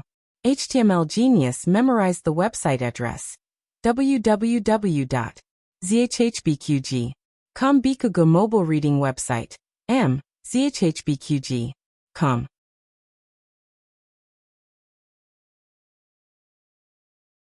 Chapter 577. The latest chapter of this book is not finished yet. For more exciting content, please scan the QR code below to download the app. Novels are updated faster. Millions of novels are free to read. Novels with content that can't be found online are all available here. Gu Jiao put away the torch and slowly came to Huang Fuxian's side. At this moment, Huang Fuxian seemed to be sitting there calmly. Little did he know that he had gone through a hair-raising rescue. His broken limbs were already injured, and after soaking in the river, a large area of the wound had festered. Jing Kong said that he had slept for 2 days, but that was because Jing Kong had only seen him sleep for 2 days after he moved here. Before that, it took 3 days to rescue him in the clinic and wait for him to pass the critical period. Does it still hurt? Gu Jiao asked. You're wound. Huang Fuxian paused. He wanted to say that it didn't hurt, but he hesitated and said truthfully, a little. There was a slightly choked nasal sound. Gu Jiao pretended that she didn't hear it. Let me see. It was dark now, and there was no light in the room, so she couldn't see anything. Huang Fuxian didn't refuse. Gu Jiao pulled up his trousers. Huang Fuxian was not used to it, but he tried his best to resist. Anyway, he couldn't see. That was what he thought. Unexpectedly, Gu Jiao took out a small flashlight from a small medicine box from her pocket and turned it on. Huang Fuxian's expression changed. Didn't I tell you not to use the light? Gu Jiao said. This is not an oil lamp, it's a flashlight. This is called turning on the flashlight. Huang Fuxian was speechless. Huang Fuxian wanted to say that she was cheating, but then he was attracted by the little thing that could shine. Where did this luminous pearl come from? Huang Fuxian had seen things that could shine other than fire and luminous pearls, but they were not as bright as this. Do you want to know? Gu Jiao asked. No. Huang Fuxian stubbornly turned his face away. Gu Jiao smiled and knelt down on one knee. She held the flashlight with one hand and unwrapped his gauze with the other. Huang Fuxian suddenly grabbed her hand and said while holding his breath, "Very ugly." Gu Jiao looked up and stared into his eyes. Her gaze was as pure and clean as little Jing Kong's, without a trace of disdain. However, compared to the naivety of little Jing Kong, there was a hint of convincing calmness in her eyes. Huang Fuxian's eyelashes fluttered as he slowly released his grip. Gu Jiao removed the layers of gauze, revealing the wound that she had stitched up. The recovery is pretty good. There is no postoperative infection, but you still need to take your medicine on time. After Gu Jiao finished speaking, she went back to the east room to get a small medicine box and carefully changed the medicine for him. You're not in too much pain, so I won't give you painkillers. Huang Fuxian replied gloomily. Gu Jiao finished bandaging him and started to clean up the medical supplies. What happened to that little fatty? Huang Fuxian suddenly spoke. Gu Jiao said. Are you talking about Qin Chiyu? He went back to the palace. Lian is also there. The empress has something to ask her, so she won't make things difficult for her. What happened that night was dangerous. After she and Huang Fuxian fell into the water, she stabbed the dagger into a rock in the middle of the river. Long Yi killed those men in black in a few seconds and flew down to pull her and Huang Fuxian out of the water. After that, they went back to the capital together. Huang Fuxian turned his head and his gaze fell on her chin. He didn't see it when she was squatting. Now that she stood up, the stitched wound was exposed to Huang Fuxian's sight. Huang Fuxian was stunned. Your chin. Gu Jiao didn't care and said, I scraped it. The wound was on the inside of her chin, and was very hidden. Huang Fuxian had sharp eyes, otherwise he wouldn't have seen it. Huang Fuxian looked down and pinched his trousers with his fingertips. Did you hit it underwater? Gu Jiao faintly replied. The water splashed in the night and she couldn't see clearly. Only when her chin was scraped did Gu Jiao realize that there was a rock there. Huang Fuxian said, It's not worth it for someone like me. Gu Jiao didn't say anything and continued to busy herself with the work at hand. The room was very quiet. From time to time, the sound of fireworks could be heard coming from next door and the front yard. Xiaoba was gnawing on Gu Yan's shoes again. Xiaojie was with it. The other 7 chickens obediently returned to their cages. Next door, Uncle Zhao was scolding his youngest son. In the alley, Aunt Lu was chasing geese. Granny Zhou's family was frying smelly mandarin fish again. The stench drifted here. Huang Fuxian looked at Gu Jiao's busy little figure again. He didn't know why, but he suddenly had a strange feeling in his heart. When I was young, she was very good to me. When Gu Jiao finished cleaning, Huang Fuxian spoke again. She always took me out to play. She would cook good food for me. She would also carry me on her back when she went to help the victims. In my memory, the most I did was lie on her back with her, giving porridge and herding goats with her. Is life at the frontier so hard? Gu Jiao had been to the frontier before. Naturally, she knew that the people there were very poor. She also heard that Princess Ning'an didn't have any royal baggage and suffered with the people. But didn't this expose Ning'an's true colors? It couldn't help but make people suspect that the so-called suffering was just a show. I don't think it's hard, Huang Fuxian said. That's true, Gu Jiao said. When they were so poor in the countryside, Jing Kong never complained about the hardships at home. Sometimes what a child wanted was very simple. Huang Fuxian looked at the obscure and boundless night sky. But then everything changed. Gu Jiao looked at him. Huang Fuxian's eyes were fixed on the brightest star in the night sky, as if he was reminiscing some distant memory. Since my legs were broken, she seemed to be a different person. She didn't dare to get close to me anymore. She didn't like to carry me, hug me, or let me sleep with her. She said that she was afraid of pressing on my wounds. I was only 5 years old at the time. I didn't understand. As I grew older, I realized that she wasn't afraid. She was disgusted. She hated my broken body. She hated that I could no longer be a normal child. She didn't even want to be with me. Every time I was grinding my bones, I hoped that she could be by my side. She didn't need to hug me. She just needed to hold my hand. But she didn't. Not even once. Gu Jiao seemed to understand. A large part of Huang Fuxian's disgust for himself came from his parents, especially Princess Ning'an's disgust. It destroyed all his self-esteem and confidence. Compared to taking away his legs, Princess Ning'an's various kinds of violence caused a devastating blow to him. Why didn't his mother love him? Was it because he didn't have legs? Then what was the meaning of his life? Gu Jiao looked at him and said, She treated you like this. Do you still feel sad for her? Huang Fuxian was silent for a moment before he said in a low voice, She is my mother. In the dark prison, Empress Dowager Zhuang stood in the corridor with a calm expression. She didn't take a step closer. Eunuch Qin had already taken the bailiffs to another place, leaving only a few trusted subordinates to guard. Empress Dowager Zhuang said, Tell me, when did you become Ning'an? Most people in the world couldn't tear down their face and break the window paper. But Empress Dowager Zhuang wasn't like this. She didn't have a trace of indecisiveness. If she wanted to say something, she would say it directly. Ning'an lay on the ground, raised her head, and looked at Empress Dowager Zhuang with a faint smile. I am Ning'an, mother, Empress Dowager Zhuang said coldly. At this point, you still won't admit it. Ning'an looked surprised. What do I have to admit? I am Ning'an. Ning'an is me. Has mother become muddle-headed? You don't even remember the daughter you raised? If mother has changed your mind, just say it. If you don't love Ning'an, just say it. Why do you have to use this method to humiliate Ning'an? Empress Dowager Zhuang wasn't angered by her. She just looked at her condescendingly, as if she was looking at the last struggle of an ant. Ning'an laughed under Empress Dowager Zhuang's gaze. She laughed until her shoulders trembled.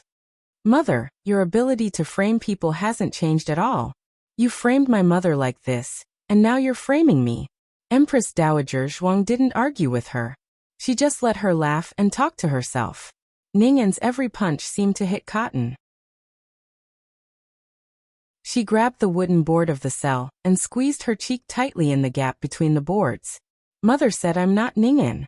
Do you have evidence? Mother, look at my face. Isn't it Ning'an's face? Pa. Empress Dowager Zhuang threw a stack of letters on the corridor in front of Ning'an. Ning'an's gaze moved down. She slowly reached out and took the letters through the gap of the cell door. Using the dim light in the corridor, she carefully read them. Every time she read a page, her face changed a bit. Halfway through, she suddenly tore up the letters like crazy. Nonsense. Nonsense. It's all nonsense. I am Ning'an. I am Ning'an. She was so emotional that the veins on her forehead popped out. Empress Dowager Zhuang glanced at her and said neither quickly nor slowly. Well, why don't I tell you a story? Where should I start?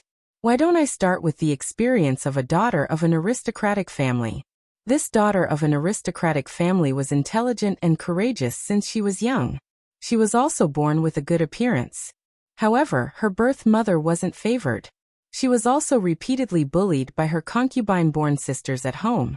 Once, on the way to the temple to burn incense, she happened to meet a master. The master and she felt like old friends at first sight. After a few exchanges, they became close friends. After a year of contact, the master successfully convinced her friend to join a civil organization called the Red Lotus Society. The Red Lotus Society was actually another identity of the remnants of the previous dynasty. This daughter unsurprisingly became a death warrior of the remnants of the previous dynasty. She was ordered to enter the palace to get close to the emperor. Her initial goal was to become the empress or the most favored concubine of the emperor. She wanted to give birth to the emperor's son, support him as the crown prince, and then take the emperor's life. In this way, the country fell into the hands of the remnants of the previous dynasty. Unfortunately, things didn't go as planned. She didn't become the empress or the favored concubine. Even the emperor didn't like her very much. She could only cling to the empress's thigh. The empress painfully lost a daughter. It was also a coincidence that she was pregnant only 1 month later than the empress. Thus, she had a plan and secretly prepared a medicine to induce labor, so that the child would be born prematurely and on the same day as the empress child. However, no one knew that in her stomach, there was another child. They were only separated by 2 hours, but they were born 2 days after each other. 2 children never cry together. After the elder sister cries, the younger sister cries. After the younger sister cries, the elder sister cries. To outsiders, it sounds like there was only one child crying. The midwife who delivered the babies was her trusted aide. To be exact, she was a trusted aide arranged by that expert. The fate of these 2 children was determined from the moment they were born. One stayed in the palace, and the other was carried out. They would be 2 perfect chess pieces, even more perfect than the empress. However, who stayed in the palace to be the princess, and who was carried out to be the death warrior. The empress kept the elder sister, who was born first, because the child was already lying in her arms and had her first sip of milk. She couldn't let go of the child. She didn't even look at the other child and cruelly had someone carry her out. Ning'an covered her ears. Don't say it, don't say it. Everyone said that the empress loved the little princess because she was born on the same day as her daughter, as if her daughter was reincarnated. However, The Empress loved her because she was indeed a beautiful and cute child. It had nothing to do with the so-called birthday. That child was lively and active. She seemed to be fearless, but in fact, she was afraid of this and that. She was simply a paper tiger. She was afraid of the dark, very, very afraid. However, sometimes she didn't seem to be afraid. She liked to eat chestnuts, but occasionally she would hate them. The Empress only thought that she was a child and didn't take it to heart. The Empress loved the child, but do you know when the Empress truly decided to live up to the child for the rest of her life? Ning'an subconsciously pricked up her ears. Empress Dowager Zhuang said. It was one night when the Empress was banished to the cold palace. The Empress fell ill and no imperial doctor dared to come and treat her. That night, lightning flashed and thunder roared. The Empress lay alone on the bed in the cold palace, and felt that she might die like this. However, at this time, a thin figure climbed over the wall of the cold palace and came in. She pushed open the door and the thunder and lightning chased after her. Her thin figure could be blown down by the wind at any time, but she was not afraid. She rushed into the room and threw herself into the Empress's arms. She said to the Empress, "Mother, I've come to see you.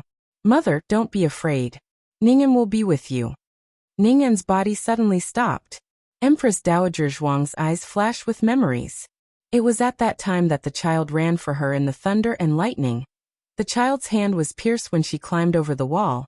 The child fell many times on the road, and the child's knees were bruised. The Empress said to herself that she would love her for a lifetime. Ning'an's eyes widened in disbelief. That child, even if it's just once, tell the Empress she is not Ning'an, she is Ning'an's sister. Empress Dowager Zhuang choked and clenched her fingers under her wide sleeves. Ning'an's eyes gradually filled with tears as she stared blankly at Empress Dowager Zhuang. Empress Dowager Zhuang took a deep breath, raised her head, turned around and looked at the dim corridor. The Empress will save her and love her. She will never have to live in Ning'an's shadow. Mother! Ning'an's tears burst out of her eyes as she rushed over and grabbed the corner of Empress Dowager Zhuang's clothes. Empress Dowager Zhuang walked to the exit expressionlessly. A drop of hot tear fell, but she did not turn back once. The latest chapter of this book is not finished yet. For more exciting content, please scan the QR code below to download the app.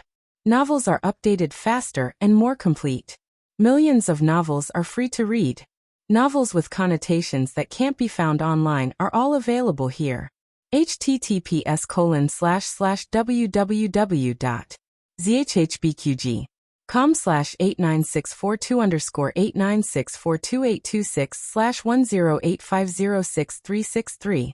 HTML Genius memorized the website address in 1 second. www.zhhbqg.com Bikuga mobile reading website. zhhbqg.com.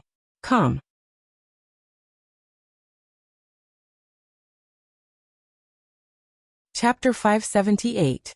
The latest chapter of this book is not finished yet. For more exciting content, please scan the QR code below to download the app. The novel is more complete and updated faster. Millions of novels are free to read. There are novels with connotations that cannot be found on the internet here. Mother! Mother! Mother! Mother, I know I was wrong. Please give me another chance. Please give me another chance. Mother! I gave you a chance. From the day you came back, I knew you were not Ning'an. Ijia also knows that Ijia's Ning'an will most likely not come back. Ijia's tear was for Ning'an. That night, you went to the nunnery. I only thought that you went to remember your mother. You are her flesh and blood. It is understandable that you miss her. I have no objection. You once gave me warmth when I needed it the most. I feel that as long as you did not kill Ning'an, as long as you sincerely came back to be a princess, then I can accept you. But why did you do this to my Jiao Jiao? Why did you collude with the people of Yan? Why did you hurt Lulang? Why did you do so many unforgivable things? Empress Dowager Zhuang sat in the carriage to go back. Eunuch Qin was originally sitting outside. Seeing that Empress Dowager Zhuang was not in a good mood, he thought about it and boldly sat inside. Eunuch Qin looked at Empress Dowager Zhuang. Empress Dowager. Empress Dowager Zhuang pinched her sore eyebrows. What do you want to say? Nothing. Eunuch Qin instinctively denied. To be honest, he was still digesting it. Those letters were sent back to the capital by Gu Chongqing on an 800-mile express official plate. They had just arrived this morning. When they arrived, he did not read them. It was the Empress Dowager who sorted them out herself. So, it was actually the first time he heard such a shocking truth. I feel that my brain is not enough.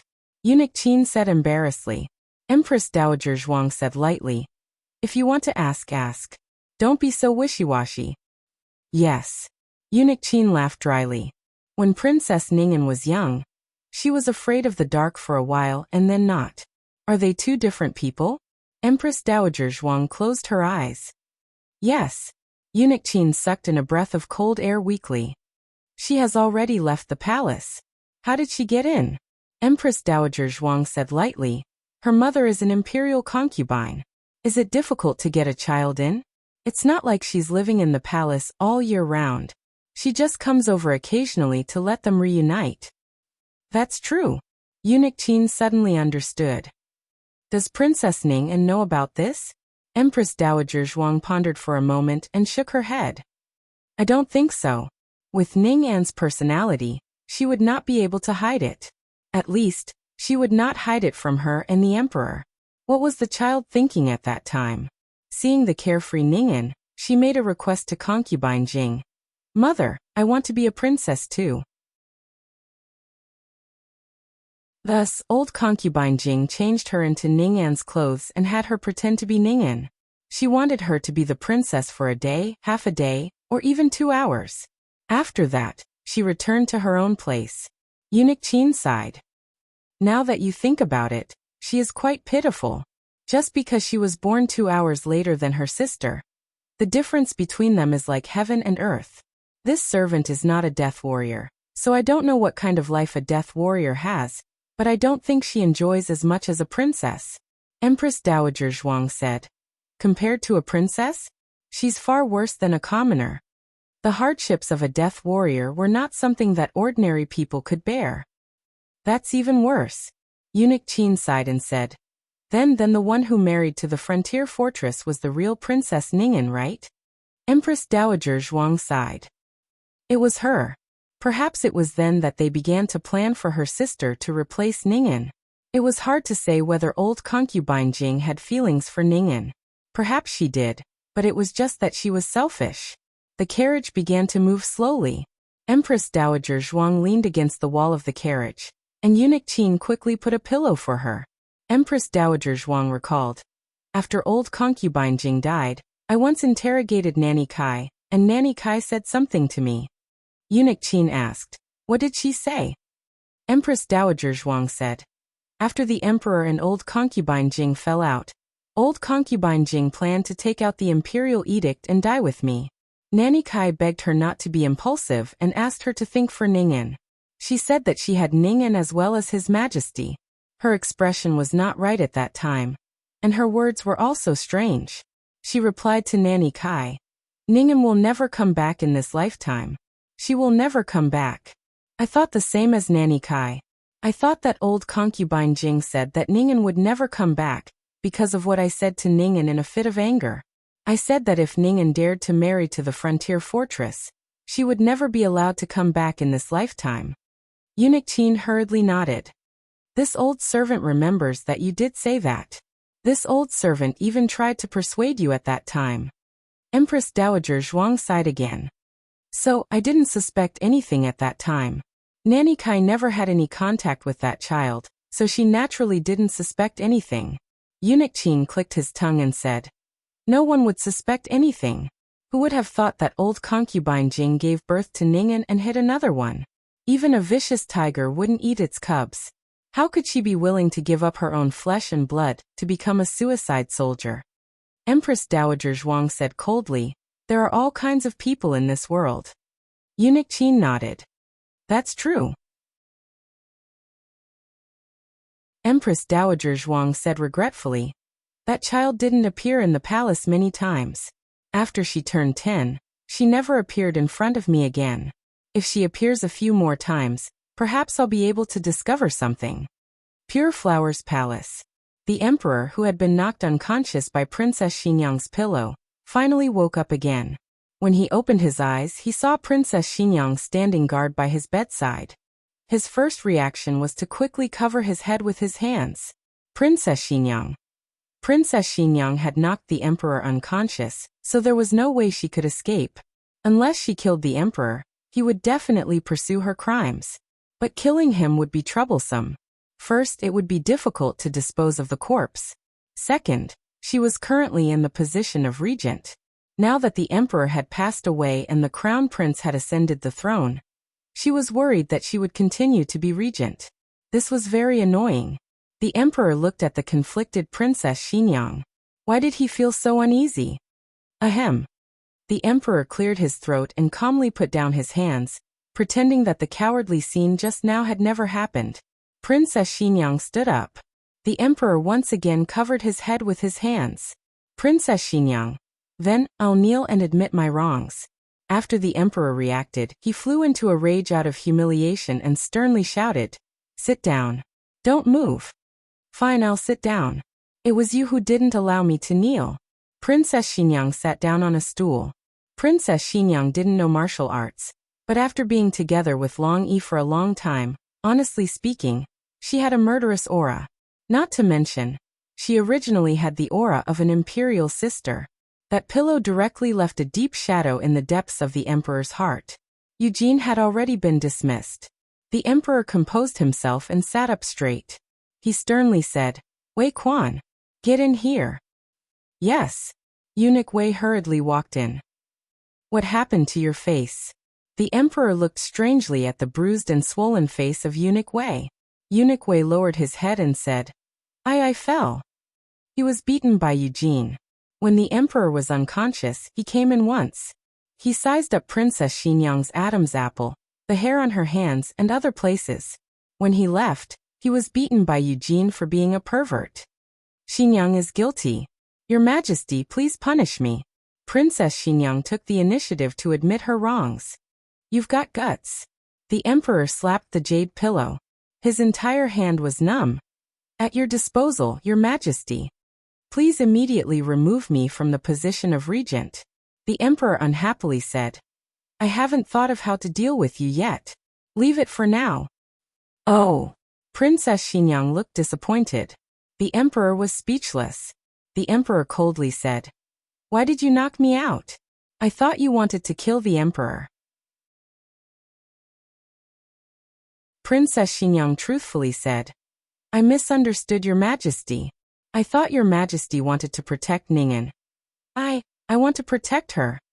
The emperor was furious. When did he say he wanted to protect Ningen? The emperor coldly glared at Princess Xinyang. Normally, she always acted like an imperial sister. It was rare for her to act like one. This feeling was quite good. The emperor cleared his throat. "Did you enter the palace today to ask me something?" "I didn't." Princess Xinyang glanced at the emperor, whose forehead was swollen like a pig's head. "Forget it. I can have it." Princess Xinyang racked her brain for a moment and asked, "Why did Princess Ningen want to assassinate Your Majesty?" The emperor said, "I saw the confession letter and knew that she was the one behind the incident at Immortal Music House." Princess Xinyang gave the emperor a meaningful look. "Your Majesty believed it?" The emperor lightly coughed and said, "I didn't believe it at first, but she suddenly killed herself by hitting a pillar to prove her innocence. That scene reminded me of something that had long been forgotten. That was many years ago. You and Ningen had not yet married. The previous emperor was seriously ill. I went to visit the previous emperor, and found that there were two Ning Ans there. One Ningen pushed the other Ningen, causing her forehead to be seriously injured. She bled a lot, just like that day in the imperial study. Two Ning Ans. Princess Xinyang frowned. The emperor's expression became complicated. "That was the first time I saw two Ning Ans. I was scared out of my wits and thought I had seen a ghost. It was then that Concubine Jing appeared.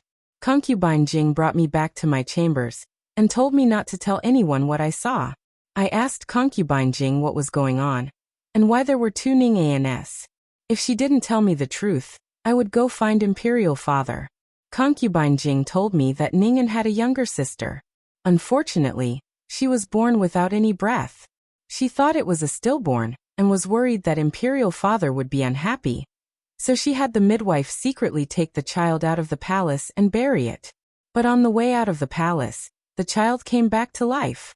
It was already announced that there was only one child.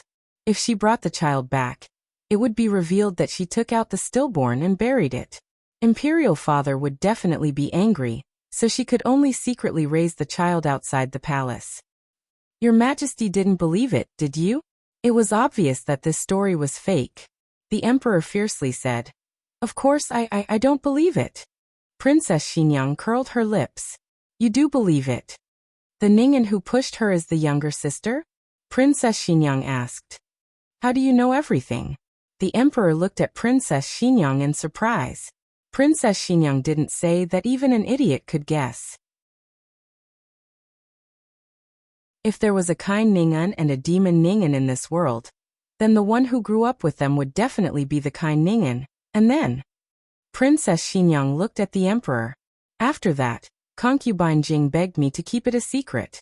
The emperor paused. Princess Xinyang continued. But your Majesty was close to the Empress Dowager, as if they were mother and son. Your Majesty would definitely tell the Empress Dowager. The emperor didn't deny it. He knew his personality well. Even if he promised Concubine Jing that he wouldn't tell anyone, he would definitely tell Imperial Mother afterward. The Empress Dowager definitely wouldn't believe the story Concubine Jing made up. She would have sensed that something was wrong. Princess Xinyang combined what had happened and said, So, Concubine Jing wanted your Majesty and the Empress Dowager to break off their relationship. But she was afraid that the break wouldn't be thorough enough, so she gave your Majesty medicine so that your Majesty would listen to her. Under the effects of the medicine, your Majesty naturally forgot everything that might affect your relationship with your son.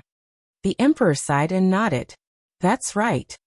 Princess Xinyang suddenly understood. Then everything makes sense.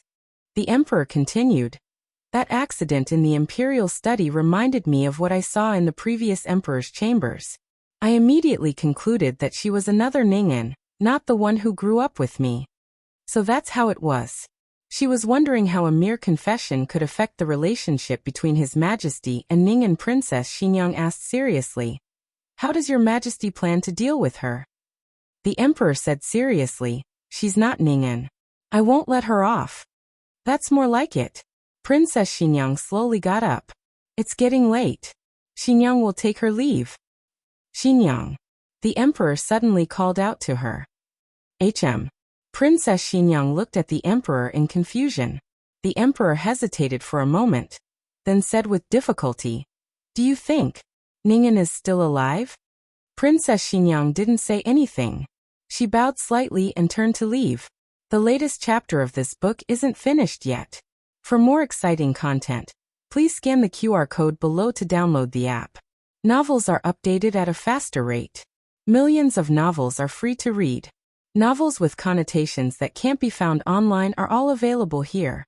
https://www.zhbqg.com/89642_896428226/1085059885. HTML Genius memorized this website's address in 1 second. www.zhbqg.com Bkuj mobile reading website. zhbqg.com.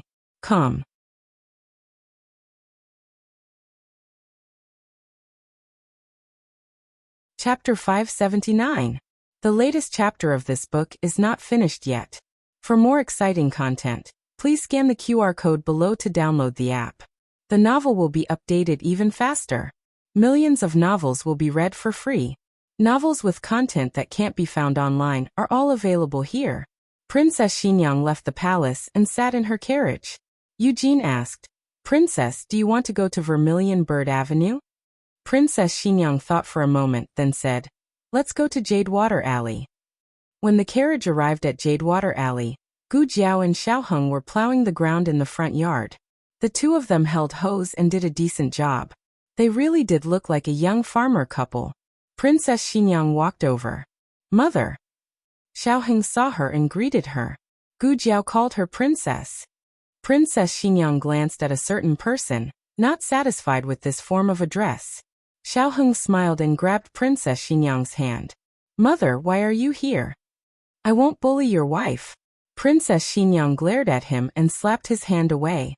She asked the two of them. Has the Empress Dowager returned? Xiao Heng looked at Gu Jiao. Gu Jiao said, she's back. She's talking with Huang Fuxian inside. Princess Xinyang asked, do you know about Ning'an's matter? Gu Jiao nodded. I just heard from Great Aunt. Princess Xinyang's expression relaxed. Then there's nothing else. I'll go back first. I'll see you out, Xiao Heng said. Princess Xinyang turned and walked towards the door. She hadn't taken 2 steps when she caught sight of the red-tasseled spear basking in the sun on the bamboo. Her lips twitched. She said to Xiao Heng, this courtyard is empty. Let's play with the spear for a bit. A trace of embarrassment flashed across Xiao Heng's face. He held her arm and walked out. My own son, my own son. Princess Xinyang glared at him, both angry and amused. She then boarded the carriage. Gu Jiao held the hoe and looked at the tightly shut window in the west room. She asked, do you think Great Aunt will tell him everything? Xiao Heng's gaze also landed on the tightly shut window. He said, probably. Gu Jiao thought for a moment. Aren't you afraid that he'll be sad? He's still so young. Children seem to be very fragile. You're only 3 years older than him. Xiao Heng didn't know whether to laugh or cry. How old did this girl think she was? Xiao Heng said, we should choose the lesser of 2 evils. If we don't tell him and let him live in the misunderstanding of being hated by his own mother for the rest of his life, that would be the saddest thing. Gu Jiao seemed to have sensed his emotions and understood a little. She turned to look at him. Do you remember what happened to you? Yes. Xiao Heng did not deny it. The most painful thing he had experienced was not that he was not Princess Xinyang's child, nor was it that he was almost burned to death in the fire. It was that he had misunderstood Princess Xinyang's disgust and abandonment of him. It was a kind of self-detachment that dug out one's heart and liver. Gu Jiao said, Huang Fuxian said that after he was injured, his mother seemed to have changed into a different person. Perhaps from then on, she was no longer the real Ning'an. Do you think the emperor's son-in-law knows about Ning'an? Xiao Heng shook his head. I don't know. Some things will never have an answer. It was 2 hours later when Empress Dowager Zhuang came out of the west room. She looked very tired and her eyes were bloodshot. When she stepped over the threshold, she stumbled. Gu Jiao was sweeping the room. She quickly went forward to support her. Great Aunt. Empress Dowager Zhuang waved her hand. It's okay. I'm old. I'll go back to my room and lie down for a while. Then, she slowly walked to her room. Her hair was silver and white. Her entire person was shrouded in great vicissitudes. Her back seemed to be slightly bent. In just one day, she seemed to have aged 10 years. Her life had been too bitter. She had protected the country of Zhao, the throne of His Majesty, and the glory of the Zhuang family. But the people she had raised with her own hands were all gone. Ning'an, who she wanted to see, would never come back. Empress Dowager Zhuang slowly lay on her bed. There was no light in the room. Creak. The door was pushed open. With another creak, the door was closed. A small figure ran to the bed and lay on the edge of the bed. Great Aunt. Empress Dowager Zhuang said lightly, What? Little Jing Kong asked cutely. Do you want to sleep? Empress Dowager Zhuang rolled her eyes. No, I'm lying here to germinate. Little Jing Kong opened his eyes wide. Oh, then I'll pour some water on you. Empress Dowager Zhuang was speechless. Little Jing Kong said again. Great Aunt, you still owe me a candied fruit. Empress Dowager Zhuang said. The jar is on the table. Take it yourself. Little Jing Kong said. Great Aunt, why don't you act shamelessly today? Empress Dowager Zhuang said expressionlessly. You're very noisy today. Little Jing Kong tilted his head. Was I not noisy before? Empress Dowager Zhuang was going crazy. She just wanted to be alone and be sad for a while. Why was this little monk always so noisy? It's time to eat. Gu Xiaoshuan's loud shout came from the yard. Little Jing Kong grabbed Empress Dowager Zhuang's sleeve. Great aunt, let's go eat. I don't want to eat. Great uncle made brown sugar glutinous rice cake. I don't want to. He also made honey bean rolls. No, and sugar eggs. Empress Dowager Zhuang's face darkened, and she swallowed. Couldn't they let her be sad for a while? Huang Fuxian was sick. Gu Jiao didn't wake him up as soon as he fell asleep.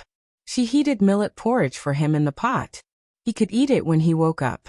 Unexpectedly, Huang Fuxian still didn't wake up at night. Why isn't my little brother awake?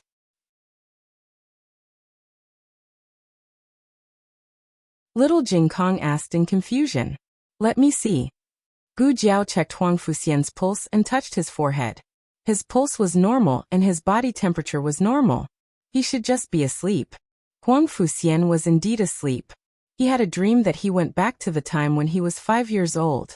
That year, the snow at the frontier fortress was very heavy. Many people froze or starved to death at home. Princess Ning'an took the servants and planned to go to the market in Yi City to give out porridge. The 5-year-old ran over and hugged Princess Ning'an's leg. He said crisply, "Mother, Xian'er wants to go too." Princess Ning'an looked at the snow outside the house and gently stroked his head. She smiled and said, "The snow is too heavy. Xian'er will freeze if he goes out. Xian'er will obediently stay at home and wait for Mother to come back, okay?" The 5-year-old shook his head. "But Mother will also freeze."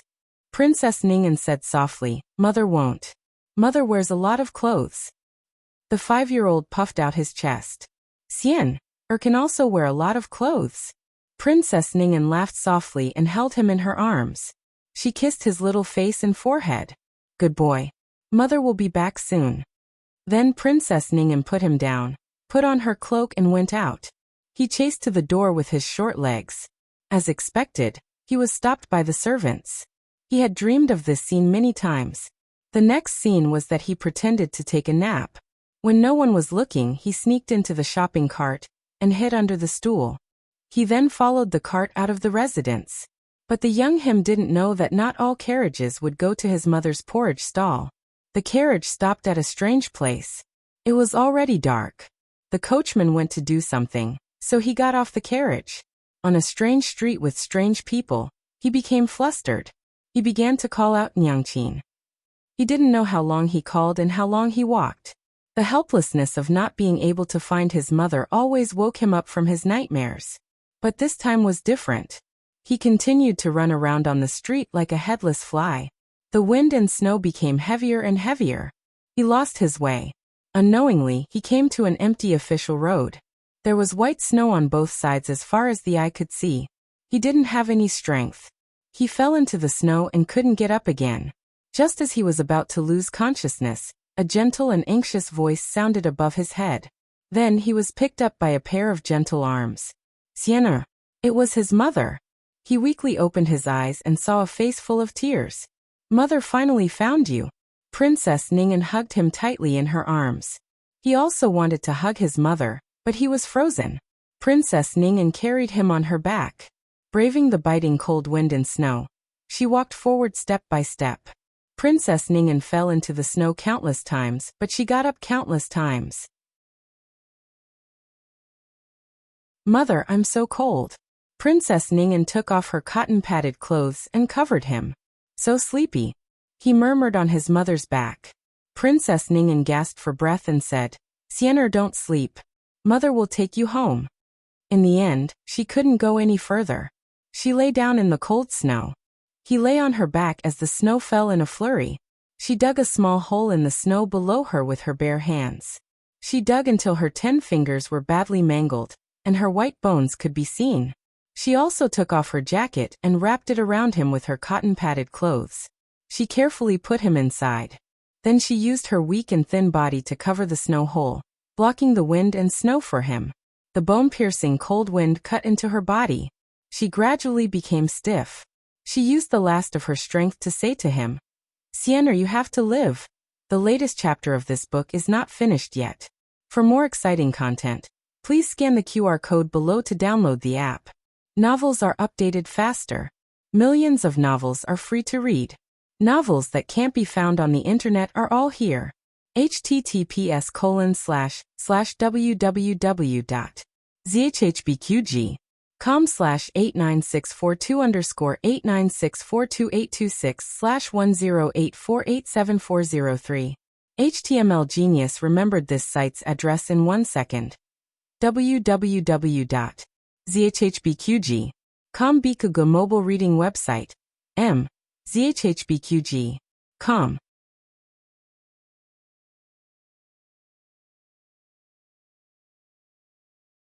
Chapter 580. The latest chapter of this book is not finished yet. For more exciting content, please scan the QR code below to download the app. The novel will be updated more quickly. Millions of novels will be read for free. There are all kinds of novels that you can't find online. Before dawn, Gu Jiao came out of the east room. These days, Huang Fuxian was resting in the west room. Xiao Heng and little Jing Kong were originally going to rest in the east room, but they were taken to the room next door by her granduncle. There was already the sound of a big and a small quarreling next door. It seemed that they had woken up. Gu Jiao went to the backyard to wash up. Just as she was wiping her face, she saw a shadow on the ground that was illuminated by the lantern under the corridor. She turned around and looked carefully. She saw Huang Fuxian pushing a wheelchair out of the study. There was no threshold in the study, so the wheelchair could enter and exit freely. But how did he come out of the west room? Have you been awake for a long time? Gu Jiao asked. Not too long. I asked your secret guard to help me. He was referring to the secret guard who helped him and the wheelchair out of the west room. This kid even asked the secret guard to help him. Gu Jiao said. Wait a moment. I'll go and make breakfast after washing my face. Huang Fuxian stared at her. I heard from the little mushroom that you have a way to make me stand up? Little mushroom? Gu Jiao blinked her eyes in astonishment. It took her a while to realize that he was referring to little Jing Kong. Gu Jiao looked at him. You've thought it through? Huang Fuxian lowered his eyes and pinched his cold fingertips. I've thought it through. He wanted to live. He didn't want to live like a walking corpse, but like a real person. Even if he didn't have legs, he wanted to be indomitable. He wanted to visit the rivers and mountains of Zhao country, and use his feet to measure the territory of Zhao country. He would carry his mother's hope and try his best to live on. It's very hard. I'm not afraid. It's also very painful. It's more painful than bone scraping. I'm not afraid of pain. Gu Jiao scratched her head. It's not a matter of whether you're afraid or not. It's just that I don't have the materials to make an receptor cavity. Forget it. I'll go harvest resin when spring comes. After washing her face, Gu Jiao returned to the east room. She took out the medicine box, and was about to take out the medicine and gauze to change Huang Fuxian's dressing. However, she was surprised to find that the weight of the medicine box was not right. She opened it and saw that there was a new pair of receptacles on top of the emergency medicine. What happened to old concubine Jing? And her daughter had taught the emperor a bloody lesson. He no longer mentioned hiding someone's crime. Of course, even if he wanted to, he couldn't. Princess Xinyang had already announced old concubine Jing's crime in front of all the officials in the throne room. There was no way to take it back. As for Ning An's identity, he had to announce it to the world. The crimes of the fake Ning An had to be made public as well. These matters were handed over to the Ministry of Justice. Minister Xing's case was overturned this morning, and he was acquitted. Xiao Heng and Assistant Minister Li personally went to the Supreme Court to bring him back. Assistant Minister Li cupped his hands at Minister Xing and smiled apologetically. Lord Xing, I had no choice but to accuse you of putting on an act that day. I apologize for offending you. You brat. Minister Xing raised his hand to slap Assistant Minister Li. Assistant Minister Li shrunk back in fear. In the end, Minister Xing restrained himself and only kicked him lightly. Why didn't you give me a heads up? I've always said that I've always treated you well. Why are you pouring dirty water on my head in the blink of an eye? Assistant Minister Li smiled awkwardly and glanced at Xiao Heng. Isn't it because Lulang didn't want me to tell you? Lulang said that it was dangerous enough that I pretended to be bribed by her. I'm afraid I'll be exposed if more people know. Minister Xing was unconvinced. What? You can put on an act, but I can't? Assistant Minister Li smiled wryly. You just don't know how to put on an act. You're so upright. Minister Xing's anger was greatly reduced by this flattery.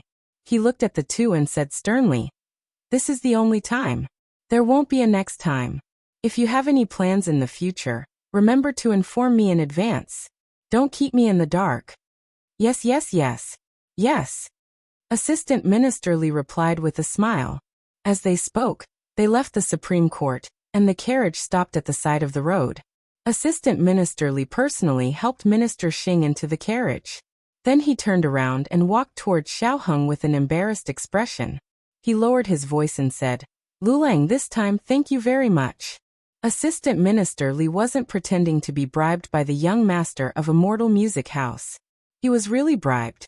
After the matter was exposed, it was Xiaoheng who came forward and said that Assistant Minister Li had taken his advice and put on an act with the other person.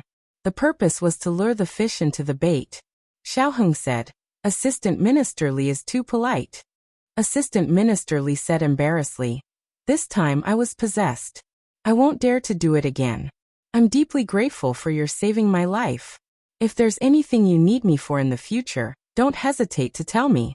I'll definitely be willing to sacrifice myself for you." Xiaoheng smiled faintly.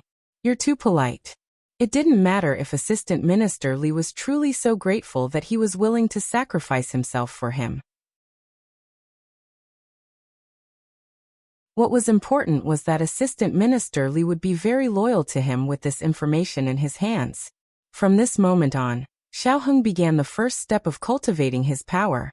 Princess Xinyang had given Xiaoheng the account book of concubine Jing. Xiaoheng understood what the princess meant. If he wanted to, he could hand over the account book, or keep it in his hands. With this information, the connections that concubine Jing had built up over the years would become his leaks. After returning to the Ministry of Justice, Minister Xing immediately had Xiaoheng bring over the case file. Xiaoheng had organized it very clearly.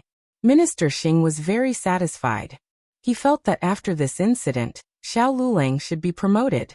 Minister Xing flipped through the file as he said, "I'll let Assistant Minister Li handle Sun Ping's funeral.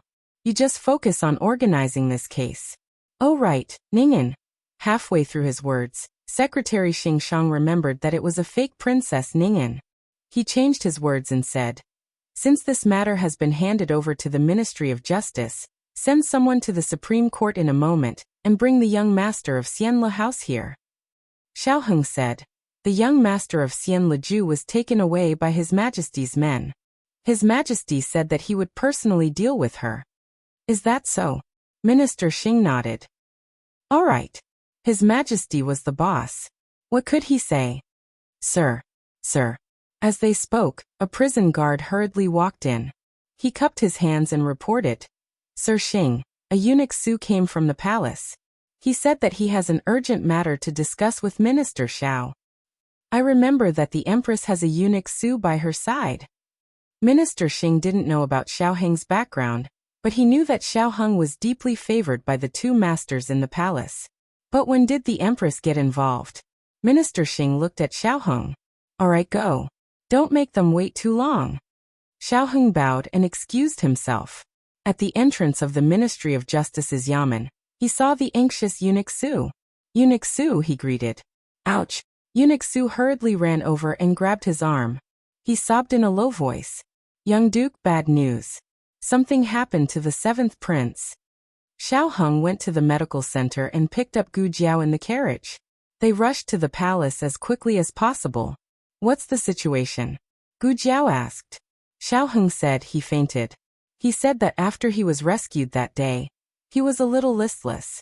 The Empress had the imperial physician check his body. There was nothing strange, so she just thought that he was too frightened. But at noon, when he was eating, he suddenly fell from the chair. I don't know if he fainted and then fell down, but he fainted. Gu Jiao pondered. What did the imperial physician say? Xiaoheng shook his head. The imperial physician couldn't diagnose the problem. The two entered Kuanning Palace. They could hear Empress Xiao crying from afar. The crown prince went to court. He still didn't know that something happened to his younger brother. Empress Xiao didn't send anyone to inform him.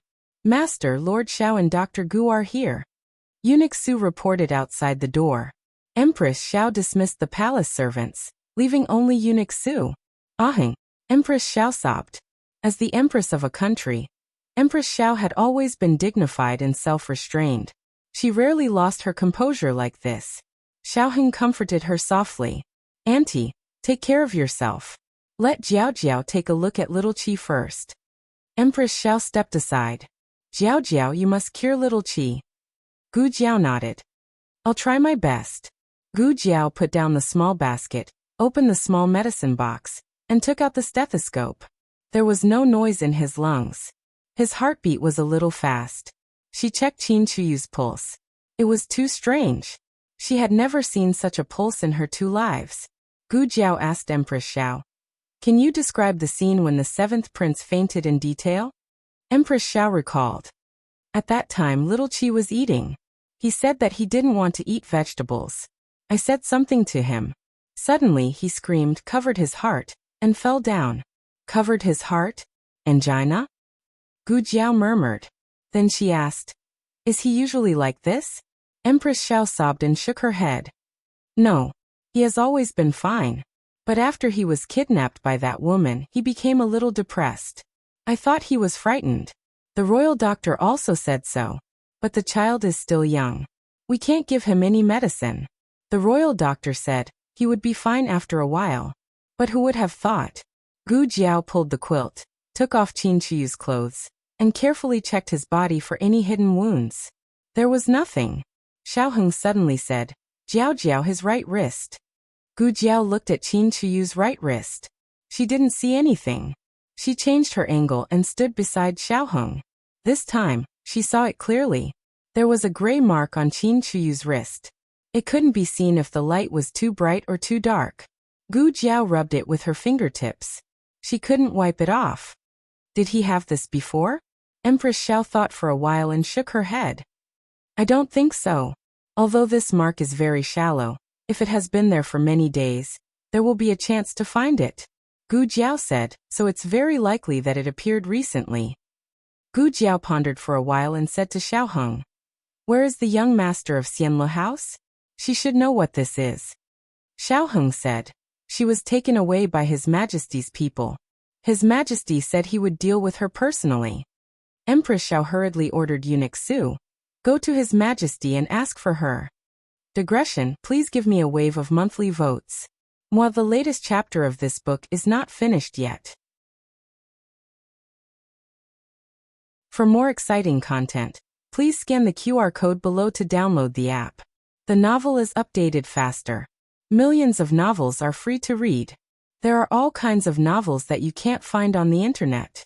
https://www.zhbqg.com/89642_8964286/1084858999. HTML Genius remembered the website address in 1 second.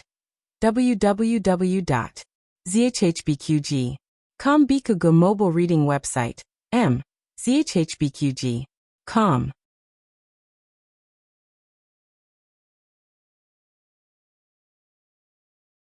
Chapter 581. The latest chapter of this book is not finished yet. For more exciting content, please scan the QR code below to download the app. Novels are updated at a faster rate. Millions of novels are free to read. Novels with connotations that can't be found online are all available here. There was a secret room in the side hall of Pure Flower's palace used to interrogate palace personnel. It wasn't as eerie as the Ministry of Justice's prison, but it was still dark and strange. At this time, Princess Ning'an was lying on the cold floor. Because her legs were broken, she couldn't stand up and walk. There were doctors in the imperial prison who helped her set her bones, but how could they heal so quickly? The emperor sat 10 steps away from her. Eunuch Wei and 2 palace experts were guarding him. What should we call you? The emperor asked coldly. Qin Fengyan, she said weakly. You think you're worthy of the surname Qin? The emperor coldly glanced at the face that was almost identical to Princess Ning'an's. When he thought of Ning'an, his heart felt like it was being stabbed. However, When he thought of this woman who replaced Ning'an, he couldn't calm down. How did Ning'an die? Was she killed by the two of you together? Qin Fengyan smiled bitterly. Will your majesty believe me if I say no? The emperor found it hard to believe. He had suffered enough at the hands of this mother and daughter pair, so he was a bit paranoid. The emperor said, then we'll change the question. Where is Ning'an's body buried? Qin Fengyan looked at the emperor with a smile that wasn't a smile. Perhaps she's still alive. Your majesty, if you let me go, I'll tell you her whereabouts. The emperor grasped the armrest of his chair tightly. It had to be said that he was moved in that instant. Eunuch Wei hurriedly warned, Your Majesty, be careful of trickery. The emperor composed himself and said seriously, You don't need to lie to us anymore. You've committed many evil deeds, so we won't forgive you. We called you here today to ask you where Ning'an's body is buried. If you don't want to suffer more, it's best if you tell us the truth. We might consider giving you a quick death. Quick, ha ha ha ha. Qin Fengyan laughed until her entire body trembled. Imperial brother, oh imperial brother, don't you think your words are very hypocritical? Death is death, what's the point of dying a quick death? I don't understand. We're both your sisters, so why is Ning'an's life so good? But I was taken out of the palace from a young age, living a life that was neither human nor ghost? Brother, do you know how much I've been tortured since I was a child? Being exposed to the scorching sun on a hot summer day and freezing in the cold winter. Being disobedient would result in starvation or a severe beating. My happiest day of the month is being able to enter the palace and pretend to be Ning'an. That way, I can be a royal princess for a day. When the emperor heard her mention her past, he couldn't help but frown. Why didn't you tell me? Qin Fengyan sneered. Didn't I say that? Did I really not mention it? A distant memory suddenly surged into his mind. The young him and the young Ning'an squatted by the lake and used tree branches to write. Little Ning'an wrote the word yin in big letters. Brother, I'm not yin. I'm yin. The young man took the branch and flicked her forehead. Silly girl. Why can't you even write your own name? Little Ning'an said angrily. I am Yener. That's the name. With that, she ran off in a huff. Qin Fengyan said with tears in her eyes, Brother, do you remember now? Mother later found out about that matter. She warned me not to mention my past to anyone, or else she wouldn't let me enter the palace to see her. Brother, I was only a child the same age as little Qi. Did I have the guts to go against mother and so many evil people? I was also forced. What did I do wrong? Why do you always only care about Ning'an, and no one cares about me? Qin Fengyan cried sadly. A thick layer of self-blame suddenly rose from the bottom of the emperor's heart. A person's nature at birth was good. If she had been raised in the palace like Ning'an, raised by her father and mother, would she not have grown up to be like this? She should have been a carefree royal princess. She should have enjoyed all the glory and wealth in the world. She should have, clang clang. The door to the secret chamber was kicked open from the outside. The emperor's thoughts came to an abrupt end. He turned around abruptly and was about to reprimand when he saw a small, thin figure walk over fiercely and kick Qin Fengyan, who was crying and acting pitiful, over. Ah! Qin Fengyan let out a scream and crashed into the wall behind her. Little miracle doctor? The emperor was shocked. Gu Jiao walked forward and kicked away the medicine beside her hand. Her other foot stepped coldly on her chest. The emperor was stunned by this scene. The palace experts hurriedly protected him behind them. You all of you retreat, he said. The palace experts retreated to the side. The emperor looked at the medicine bag that had been kicked over by Gu Jiao and froze in place in disbelief. This is she. Eunuch Wei hurriedly walked over with small, quick steps.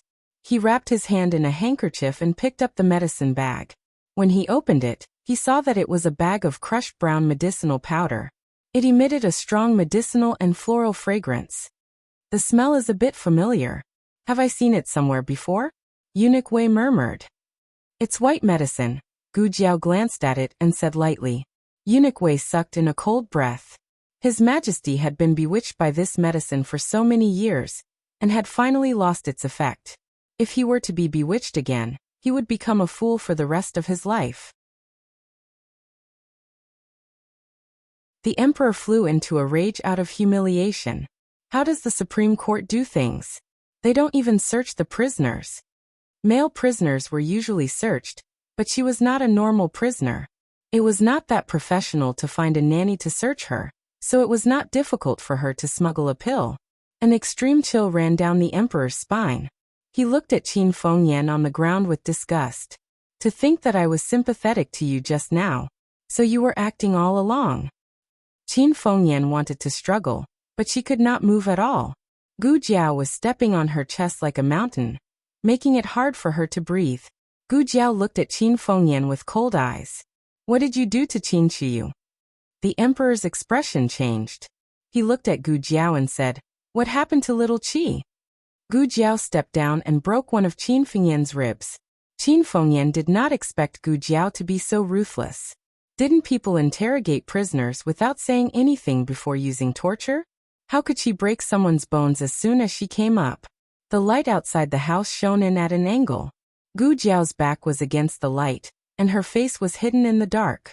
Her pair of dark, deep, and cold eyes reminded people of the god of death. Qin Fengyan had a trump card, but for some reason, in front of this powerful god of death, she could not help but feel a sense of fear.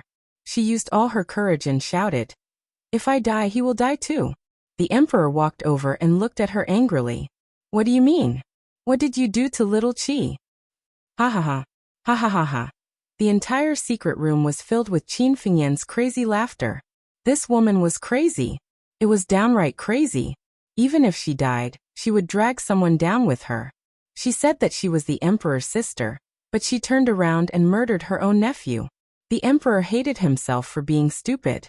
He even wanted to sympathize with her just now. Gu Jiao stepped on Qin Fengyan's right hand, and was not surprised to see the same white mark on her right wrist. Ah, so you found out. Ha ha ha. So what?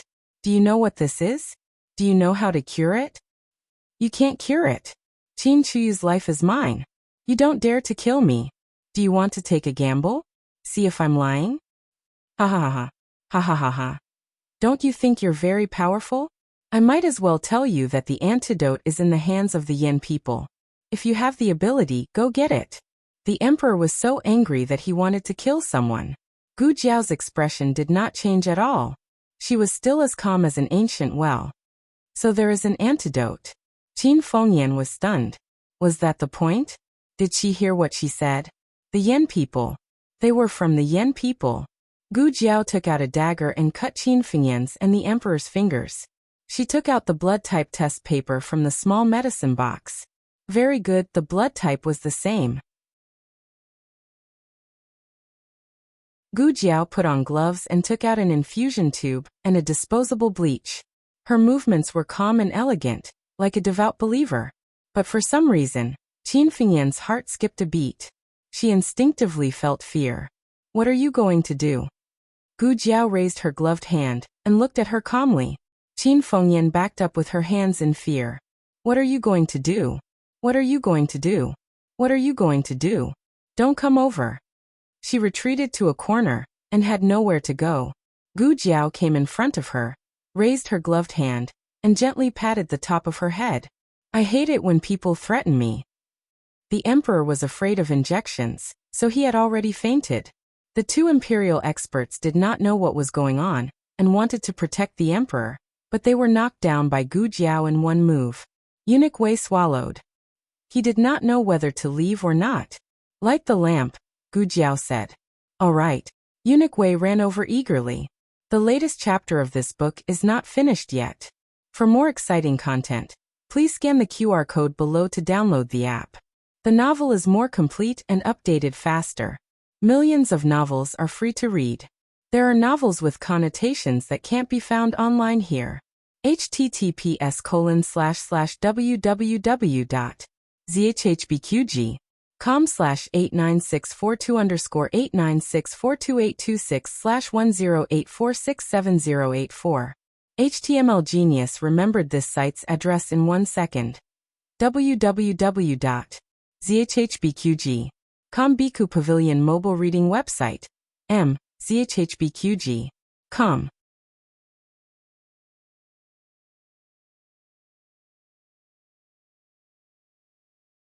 Chapter 582. The latest chapter of this book is not finished yet. For more exciting content, please scan the QR code below to download the app.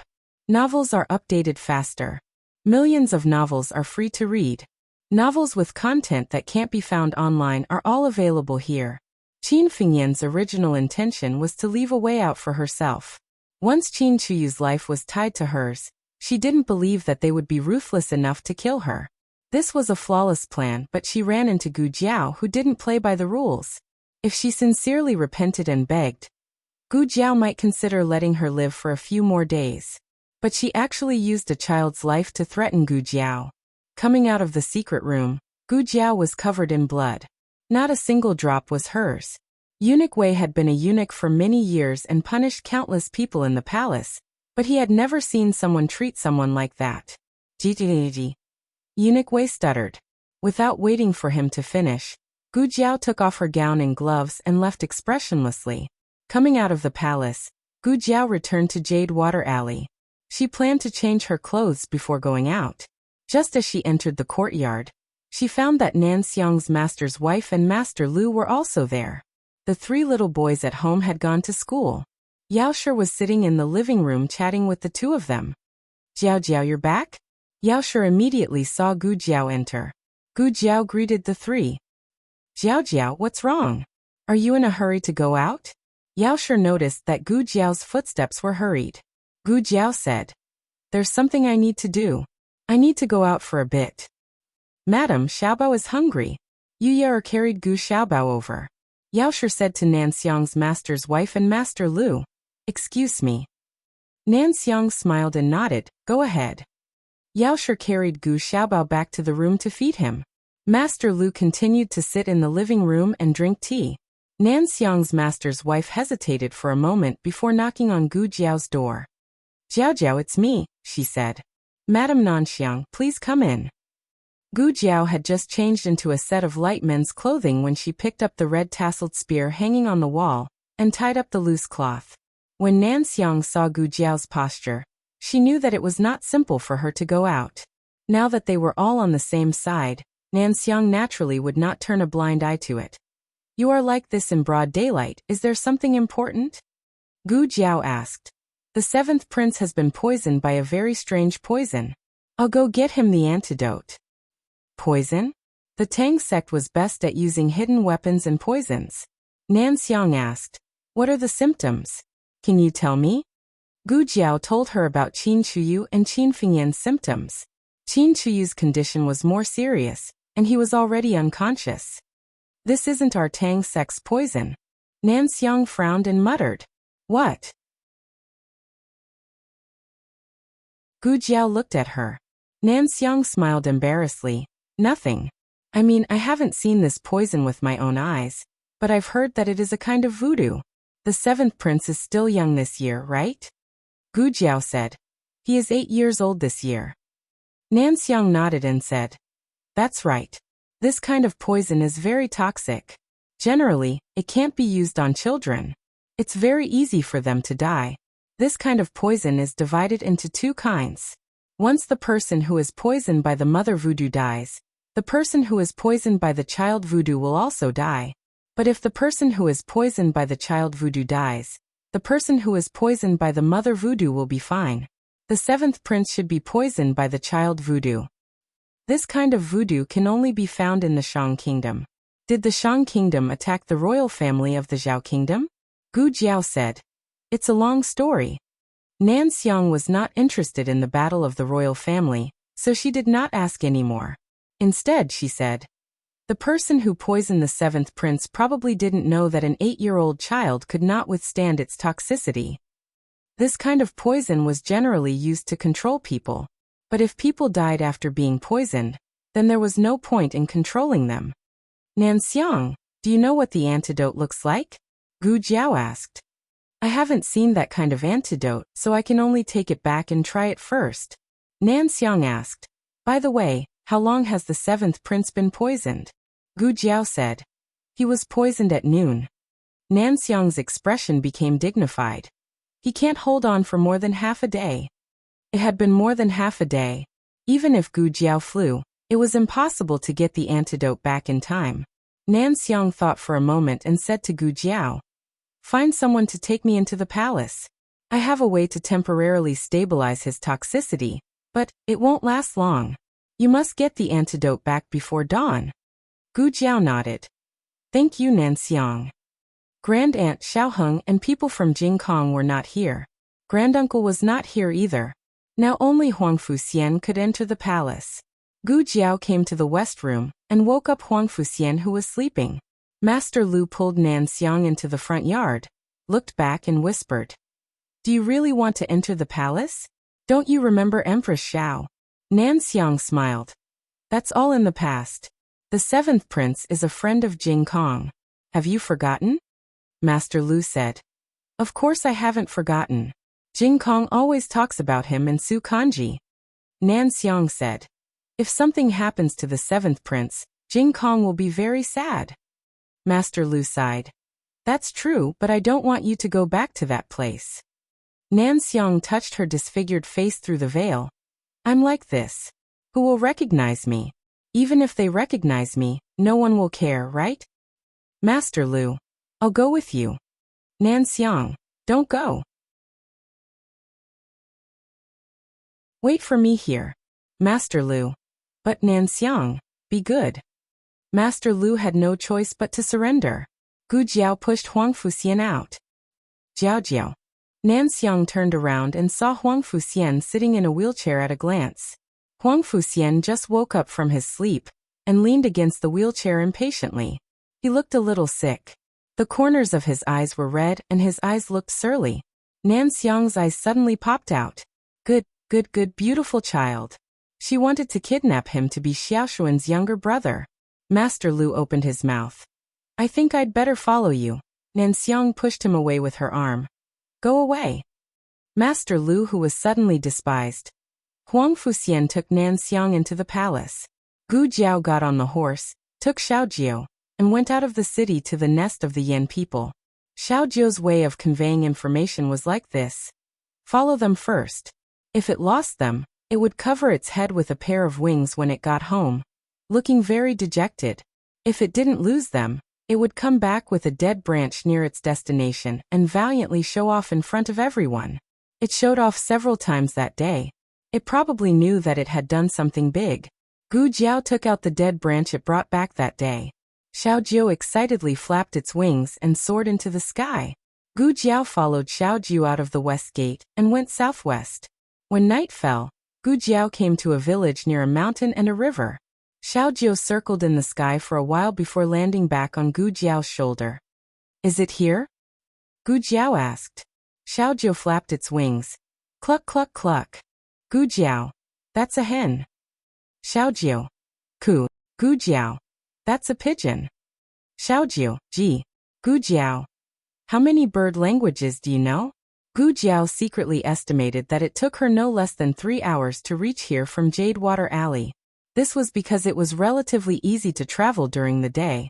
If it was nighttime, it might take more than 2 hours. For insurance, it would be best if she could get the antidote before 3 o'clock. Chirp. Xiaojiu's bird feathers suddenly stood up. Gu Jiao felt a very powerful aura. She grabbed the red tasseled spear on her back. In the next second, a tall shadow flew over from the sky and stepped on the back of the horse. With a whoosh, she was carried away. Gu Jiao. Gu Jiao was carried to a nearby forest. There was a carriage parked there. Gu Jiao's face was black. Her cheeks were swollen due to the whistling cold wind. She looked like a sad frog that couldn't close its mouth. When Long Yi was flying, he was very rough, but when he put a person into the carriage, he was extremely gentle. Moreover, he especially considerately used his internal force to smooth out Gu Jiao's messy hair. Especially that bunch of a hogue that refused to admit defeat. Princess Xinyang looked at Gu Jiao and casually said, "Who told you to follow me?" Gu Jiao seriously said, "I didn't follow you." Princess Xinyang coldly snorted, still stubborn. Gu Jiao, "Fine, I followed you." Princess Xinyang drank a mouthful of tea. "Oh, how could you follow me?" Gu Jiao. Princess Xinyang poured a cup of tea for Gu Jiao. "You also came to kill?" Don't waste your time, you can't kill me. What's wrong? Gu Jiao took the hot tea. Princess Xinyang said. I've been observing here for a day, 100 dragon shadow guards. Give up on this idea. Even if Long Yi was powerful, he could still fight them individually. This was already comparable to a small army, so taking turns to fight them would exhaust their physical strength. Gu Jiao said. So many dragon shadow guards? Princess Xinyang said. Dragon shadow guards is the name of Zhao country. They are called death soldiers, but their strength is the same. Princess Xinyang brought people here today to deal with the forces of Yan country, so as to prevent them from having ideas about Xiaoheng. Who would have thought that they would have so many people? Princess Xinyang said. Don't act blindly without thinking. I will go back and have people come here to suppress them. Taking turns to fight them was always a good strategy. 100 dragon shadow guards had amazing fighting strength, but if they were to face an army of 10,000, they still had no chance of winning. Gu Jiao said. It's already dawn, the 7th prince can't wait that long. Princess Xinyang frowned. What do you mean? What happened to little Qi? Gu Jiao told her about Qin Chuyu being poisoned. Princess Xinyang angrily slammed the table. Damn Qin Fengyan. And His Majesty too. I was only gone for a day. That's what he's trying to do. That pillow was really too light. Gu Jiao. I drew the poison from Qin Fengyan's body into His Majesty's body. Princess Xinyang. Well done. Gu Jiao. Well, he's your brother. Gu Jiao said. I will go in first to find the antidote. I won't confront them directly. Thinking of something, Princess Xinyang asked. Why didn't you bring Gu family's boy? Isn't that boy specialized in this? With him, stealing things will be faster. Gu Jiao said indifferently. No need, I will do it myself, his martial arts are too weak. Gu Jiao only brought Gu Chengfeng for things she was confident in. If it was too dangerous, she would only do it herself. How could Princess Xinyang not understand? She said. You are not allowed to go alone, bring Long Yi. Gu Jiao refused. They have methods to deal with the dragon shadow guards, it's better not to bring Long Yi. What methods to deal with the dragon shadow guards? How could Princess Xinyang not understand Gu Jiao's thoughts? Gu Jiao was worried that if something happened inside, she would also be in danger, so she wanted to leave the most powerful person to her. Gu Jiao didn't care about other people could make decisions, but if Gu Jiao wanted to make a decision, no one could change it. Gu Jiao got off the horse and put on a mask. She ordered a secret guard from the princess's residence to quietly approach the manor. That secret guard followed behind Gu Jiao, and with a whoosh, he was taken away. The secret guard was forced to the ground by a tall figure, and his clothes were stripped off. In the next second, Long Yi also took off his own clothes with a swish. Then, the secret guard looked at Long Yi in horror, and hugged his chest with both hands. I would rather die. Long Yi knocked him out with a punch, and changed into his clothes. With a satisfied face, he pulled up his pants and swaggered out. The remaining 4 dragon shadow guards walked out from behind the big tree, looking at their boss, and then looking at the secret guard lying on the ground. They suddenly understood something. They uniformly rushed over, and each of them caught a secret guard of the princess's mansion. Incomparably beastly, they pressed each other to the ground, and regardless of their tears and struggles, they took off their clothes. Then, the 4 of them changed, pulled up their pants, and valiantly followed their boss's footsteps. Gu Jiao sneaked into the manor's courtyard wall. She rushed behind the wall and blew a secret signal. It was safe, so she could come over. Then Gu Jiao saw. A secret guard came over. 2 secret guards came over. 3 secret guards came over. With Long Yi as the leader, the 5 dragon shadow guards neatly lined up in a row like a tonghulu. Gu Jiao. Digression Long Yi, forming a group to rob monthly votes. The latest chapter of this book is not finished. For more wonderful content, please scan the QR code below to download the app. Novels are updated even faster. Millions of novels are free to read. Novels with connotations that can't be found on the internet are all here. https://www.zhhbqg.com/89642_896422826/1084655584 HTML Genius remembered this site's address in a second. www.zhhbqg.com Bkuj mobile reading website. zhhbqg.com.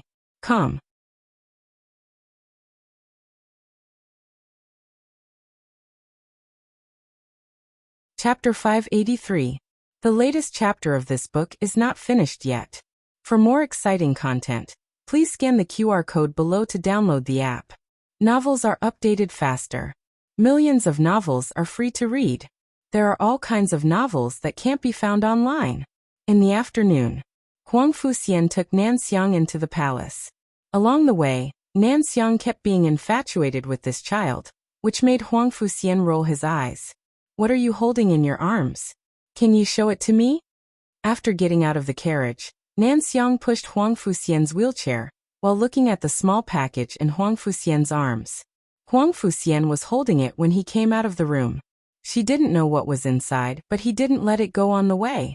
"I won't show it to you," Huang Fuxian said proudly. Gu Jiao had said that with this pair of things, his broken limbs could be reattached to his legs.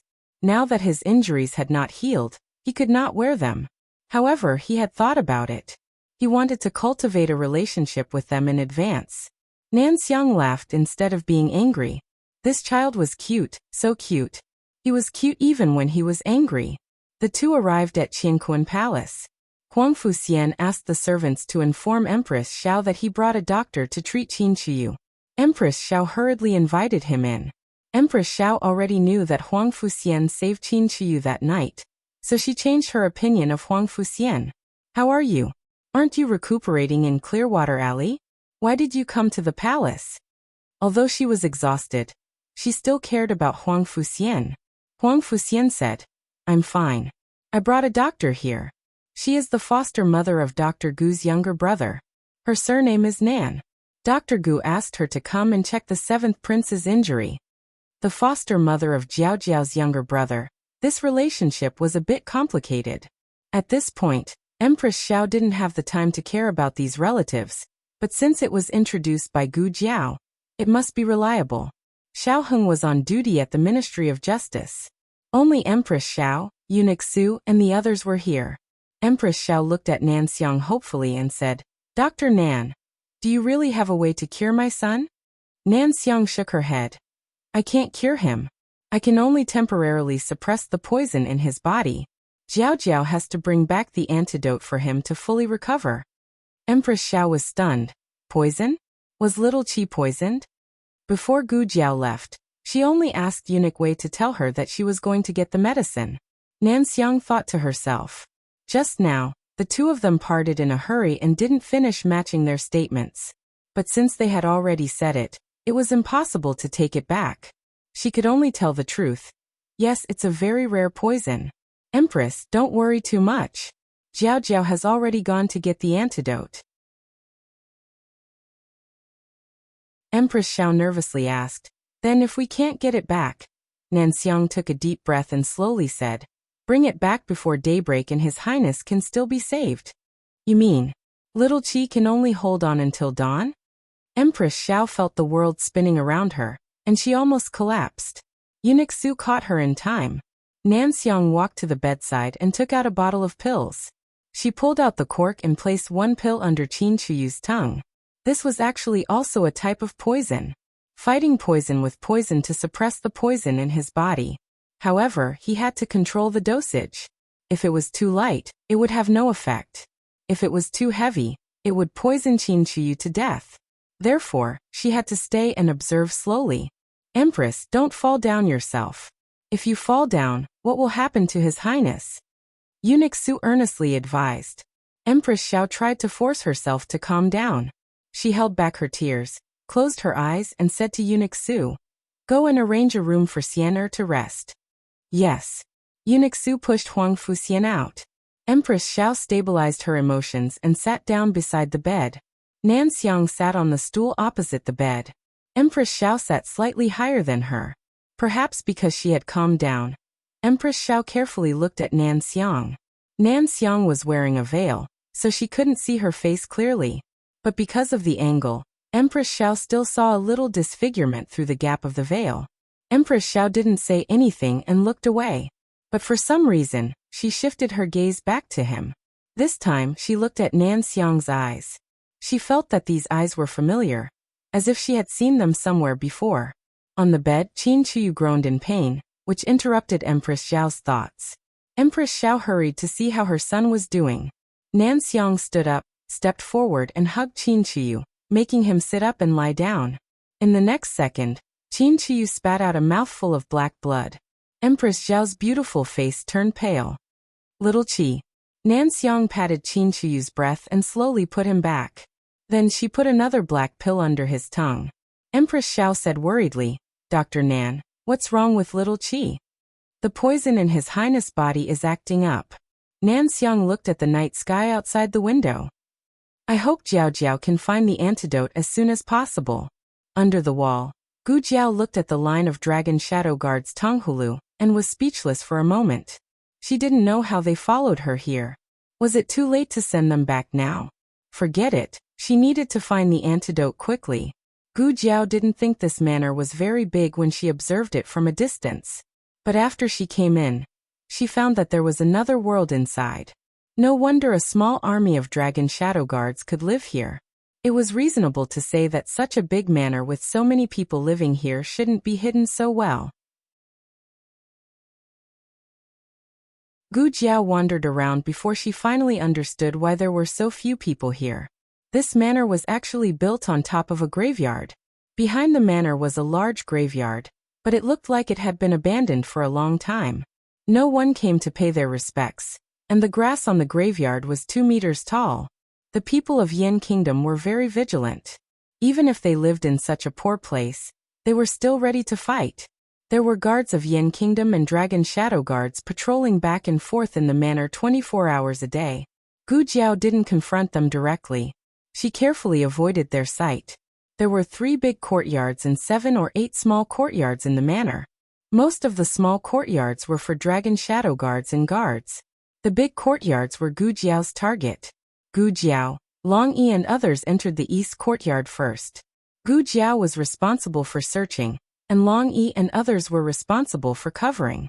It had to be said that they were able to freely shuttle back and forth among such a large number of dragon shadow guards of Yan Kingdom, thanks to Long Yi and others. They used their aura to perfectly conceal Gu Jiao's aura. And the reason why they weren't noticed was mostly because they and dragon shadow guards of Yan Kingdom were death warriors. Their aura was very similar. The patrolling people walked over and thought that the people inside the house were their own people. So naturally they didn't go in to check. There was nothing in the east courtyard. Gu Jiao shook her head towards Long Yi, then walked towards the west courtyard. There were several Yan Kingdoms strategists living in this courtyard.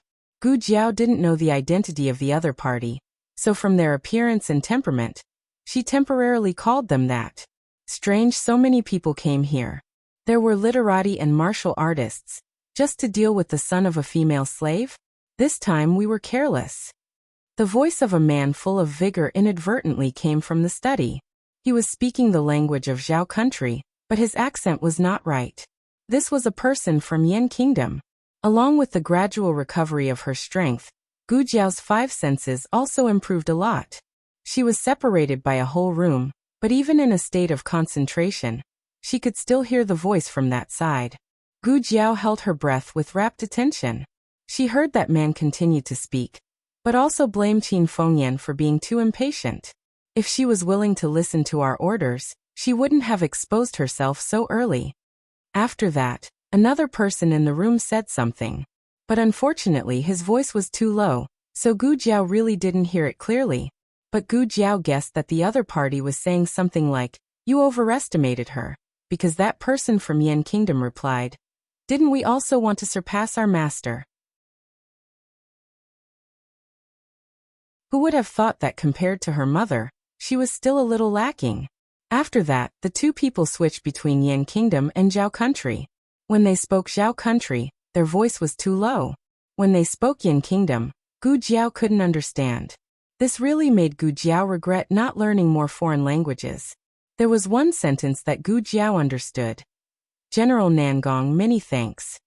The person from Yan Kingdom in the room was a general?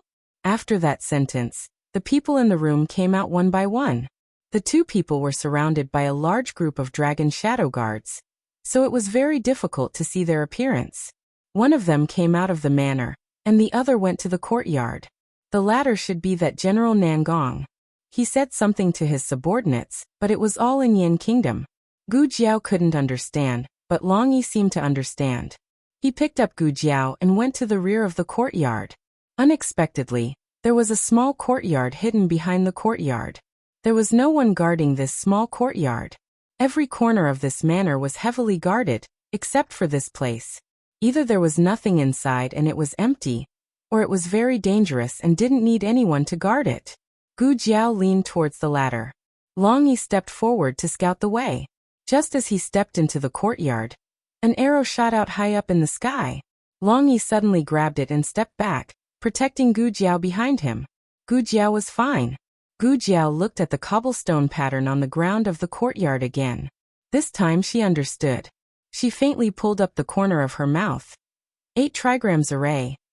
The first thing that her godfather taught her in her previous life was arrays. Gu Jiao took the lead. She was familiar with the path, as if she was entering a no-man's land. After she broke through the array, she planned to remind Long Yi and the others to follow her footsteps. Who would have thought that when she turned around, they were gone? She turned her head again, and the 5 people uniformly stood in front of her. Gu Jiao. I forgot that you are dragon shadow guards, light and powerful. Wait, if this array couldn't stop the powerful dragon shadow guards, then what was the meaning of its existence? Could it be that all the people who broke into this courtyard were ordinary people? Gu Jiao felt that something was wrong. At this moment, a few small black dots flew out from inside the house and flew onto their necks and the back of their hands. It was a bug. Gu Jiao swatted the bug on the back of her hand away. She was fine, but in the next second, the 4 dragon shadow guards who were stung by the bug uniformly fell forward on the ground. Gu Jiao suddenly remembered what happened in the imperial study. Qin Fengyan had waved her hand and knocked down His Majesty's dragon shadow guards. Could it be that she used these small poisonous bugs? They were the nemesis of the dragon shadow guards? Gu Jiao looked at Long Yi. Long Yi had the most small poisonous bugs. Long Yi looked at Gu Jiao and then looked at his brothers who had fallen on the ground. He was stunned for 3 seconds. Then he fell face down in the same position. Gu Jiao. Gu Jiao facepalmed. Long Yi, you're fine. Long Yi reached out his hand and pulled out a handful of grass from the grave and inserted it into his head. It seemed to be saying, since he was already dead, I should burn some paper money for him. Gu Jiao. Digression. The 3rd night watch is here. Is there a monthly ticket for me to sneak in? The latest chapter of this book is not finished yet. For more exciting content, please scan the QR code below to download the app. The novel was also updated at a faster rate. Millions of novels were read for free. There are all kinds of novels that can't be found online here. https://www.zhbqg.com/89642_89642826/1084609296. HTML Genius memorized the website address in a second. www.zhbqg.com Bikugo mobile version website. zhbqg.com.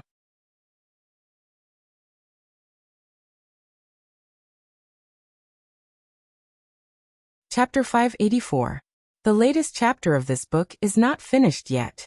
For more wonderful content, please scan the QR code below to download the app.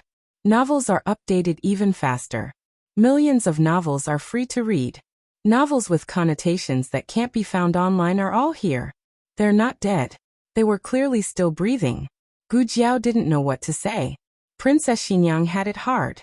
Meeting a dragon shadow guard like Long Yi, Princess Xinyang had probably collapsed a lot.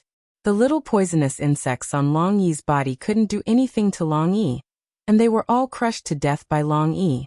On the other hand, the little poisonous insects on the other 4 dragon shadow guards were still alive and biting on their exposed skin.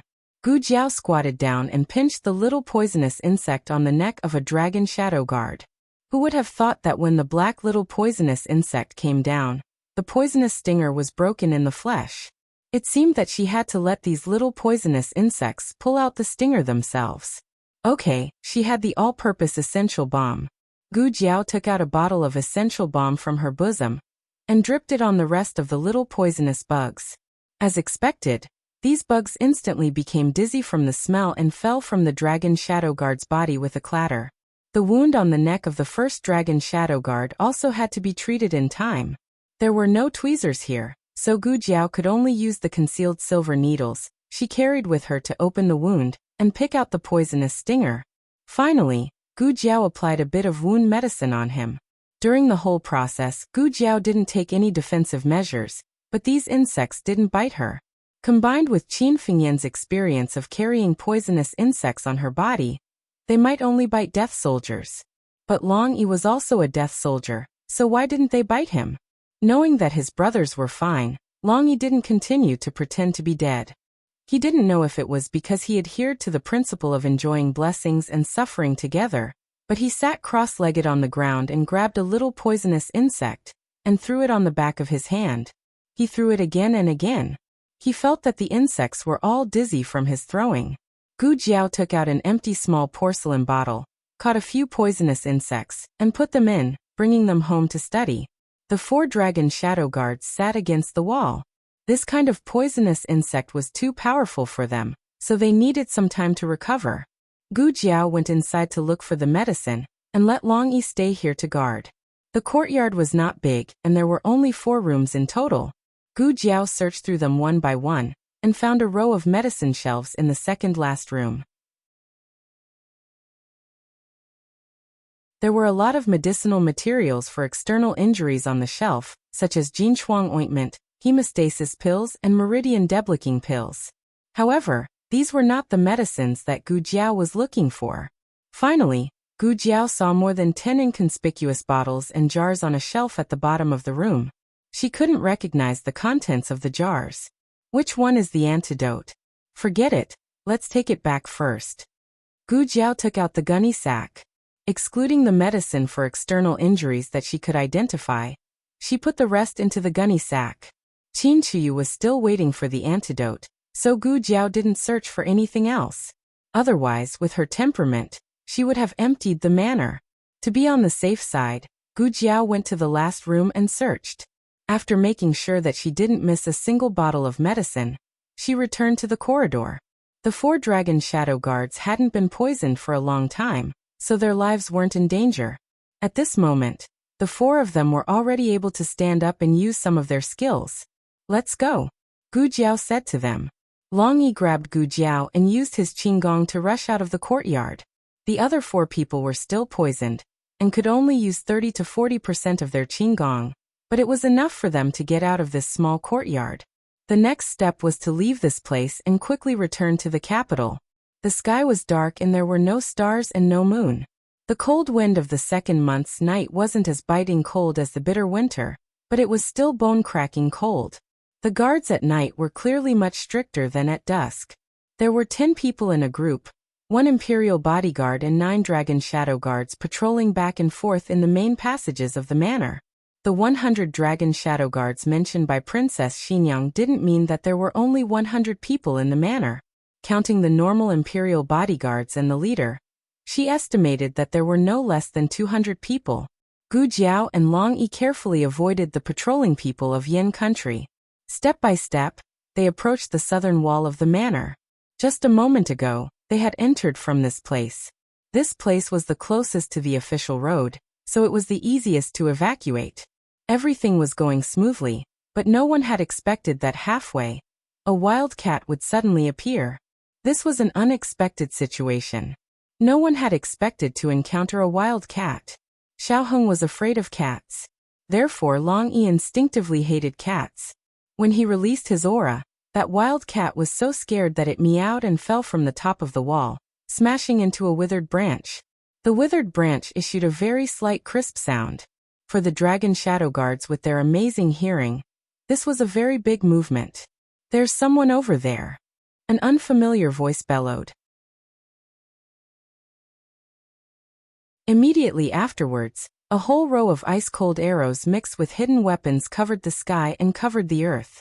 Like a dense big net, with an awe-inspiring austere aura. It attacked them without leaving any leeway.